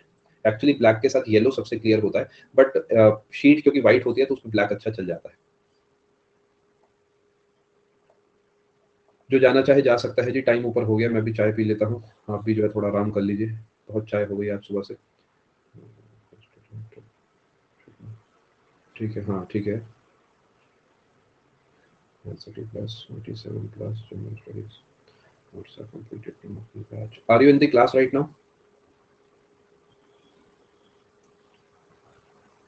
कौन है Priyanshi? Okay, I'll ask you some questions. Do not take it in a negative sense. It is just to see whether you have prepared GK well or not. ठीक है? Don't take it otherwise. Don't take it in a negative sense. In which year was Arya Samaj founded? Simply write Y और N. I don't want you to answer, मुझे पूरा पूरा type नहीं कराना। पता है तो वाई, नहीं पता तो एन। बी ऑनेस्ट, कोई स्ट्रेस की बात नहीं है। आप मान के चलिए, आप अपने किसी बड़े भाई से, किसी सर से, किसी दोस्त से, कि कुछ भी मान के चलिए कि आप बिल्कुल कैजुअली ऑनेस्ट वाला आंसर दें। पता है तो यस, नहीं पता तो नो। आर्य समाज कब बना?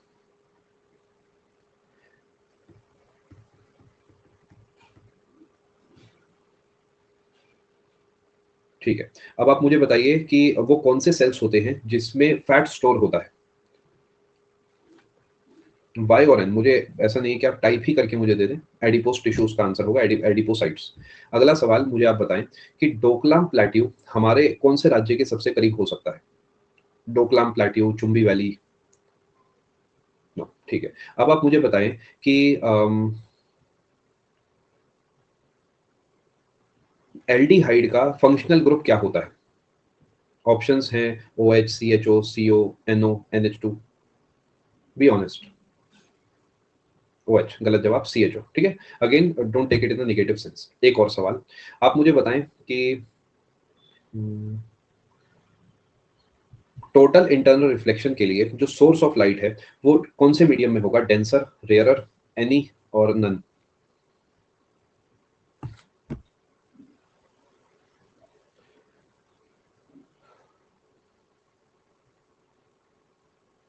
डेंसर, ठीक है, सही जवाब। अब कौन सा इकोनॉमिक्स पे आ जाते हैं। क्या आपको फिशर इफेक्ट पता है? मैं नहीं चाहता कि आप उसे टाइप करें, बस ये जानना चाहता हूँ कि आपने फिशर इफेक्ट पढ़ा है या नहीं पढ़ा, आपको आता है या नहीं आता?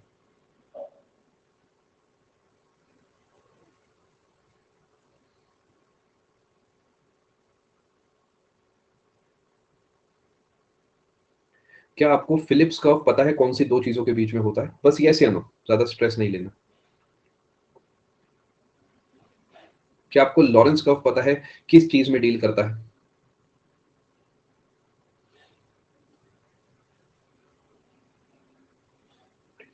अब मैंने यही सब सवाल आपसे क्यों पूछे, क्योंकि जितने सवाल मैंने पूछे हैं उसका 100% कंटेंट एक तो मेरे नोट्स में है और एसएससी पूछ चुका है। तो आपको ये समझना है कि इससे आगे स्कोर तब बढ़ेगा जब जीके में स्कोर हिलेगा, क्योंकि तो आप ठीक ठाक जा रहे हैं। यहाँ पर मैं एवरेज परफॉर्मेंस कहूंगा, इसे अबव एवरेज नहीं कहूंगा। रीजनिंग में it's a very good performance. General awareness को अच्छे से पढ़ो, रिवाइज करो, याद करो, रट्टे मारो, रोज सुबह पढ़ो, आधा घंटा दो, 1 घंटा दो, अच्छे से तैयार करो। क्योंकि जब तक इन चीजों के आंसर आपको नहीं पता तब तक आप कितनी भी किताबें पढ़ लो, कितने एजुकेटर बदल लो, कोई फर्क नहीं पड़ेगा। है ना, जो नोट्स बनाए हैं उस पर कई घंटे लगाए हैं ना, 100 घंटे से ऊपर लगाए होंगे। अगर उसके बाद भी हमारे आंसर नहीं बनेंगे तो हमारे 2 घंटे खराब हो गए, है ना पॉइंट। फिर तो उससे बढ़िया मैं लूसेंट पढ़ के चली जाती, 2 4 5 तो मेरे वहीं से सही हो जाते। तो अगर वो घंटे मैंने राहुल सर को दिए हैं तो उसका आउटपुट दिखना चाहिए। वो आउटपुट तब दिखेगा जब मैं उन नोट्स को याद करूंगी अच्छे से। आप उसे याद करो प्रॉपर्ली, मल्टीपल रिविजन्स दो, सुबह का 1 या 2 घंटा अपना बांध दो या रात का बांध दो जब आपका मन करे, एंड बी ऑनेस्ट। ऐसे नहीं बस रीड करके आगे निकल गए, नहीं, अच्छे से पढ़ना है और बिना कॉपी के कोशिश करना है, मन में गुनगुनाना है कि हाँ बैटल ऑफ प्लासी अब हुई है, बक्सर तब हुई है, ऐसे रटा होना चाहिए। जैसे मुझे आप देखते हैं कभी कभार मैं जब भी 57 बोलूंगा मैं 64, 65, 72, 73, 84 जरूर बोलूंगा, क्योंकि मेरे दिमाग में वो पैटर्न प्रिंट हो गया कि मेरे दिमाग में आएगा ही आएगा। तो ऐसे ही आपको भी थोड़ा सा याद करना होगा। रिवीजन अच्छे से करिए प्रियांशी, और नोट्स को लर्न करिए, लर्न दोस नोट्स प्रॉपर्ली, ठीक है। बाकी उसके अलावा करंट अफेयर्स को लेके ज्यादा चिंता ना करें। You can take any half yearly magazine और मंथली मैगजीन। मंथली ज्यादा हो जाएगी तो हाफ ईयरली कर लीजिए, वरना किसी की क्लासेस कर लीजिए। साथ में नोट्स को अच्छे से तैयार कीजिए। बाकी मैथ्स इंग्लिश में you know better what is on a weaker side. जो चैप्टर्स आपके बचे हैं जो आपसे नहीं बनते हैं, उन्हें एक बार आप किसी एजुकेटर से या अपने नोट्स से, if you have the notes, notes से अच्छे से तैयार करें। अगर नोट्स अच्छे नहीं बने हुए तो किसी एजुकेटर की क्लासेस उन्हें अच्छे से आप तैयार करें, ठीक है। Thank you so much, God bless, take care, good bye. मिलते हैं आप सभी से 7 PM। थोड़ा सा मैं ब्रेक ले लेता हूँ, आप भी रेस्ट करिए। 7 बजे स्पेशल में, रात को 10 बजे कंप्यूटर के कोर्स में मुलाकात होगी। Thank you.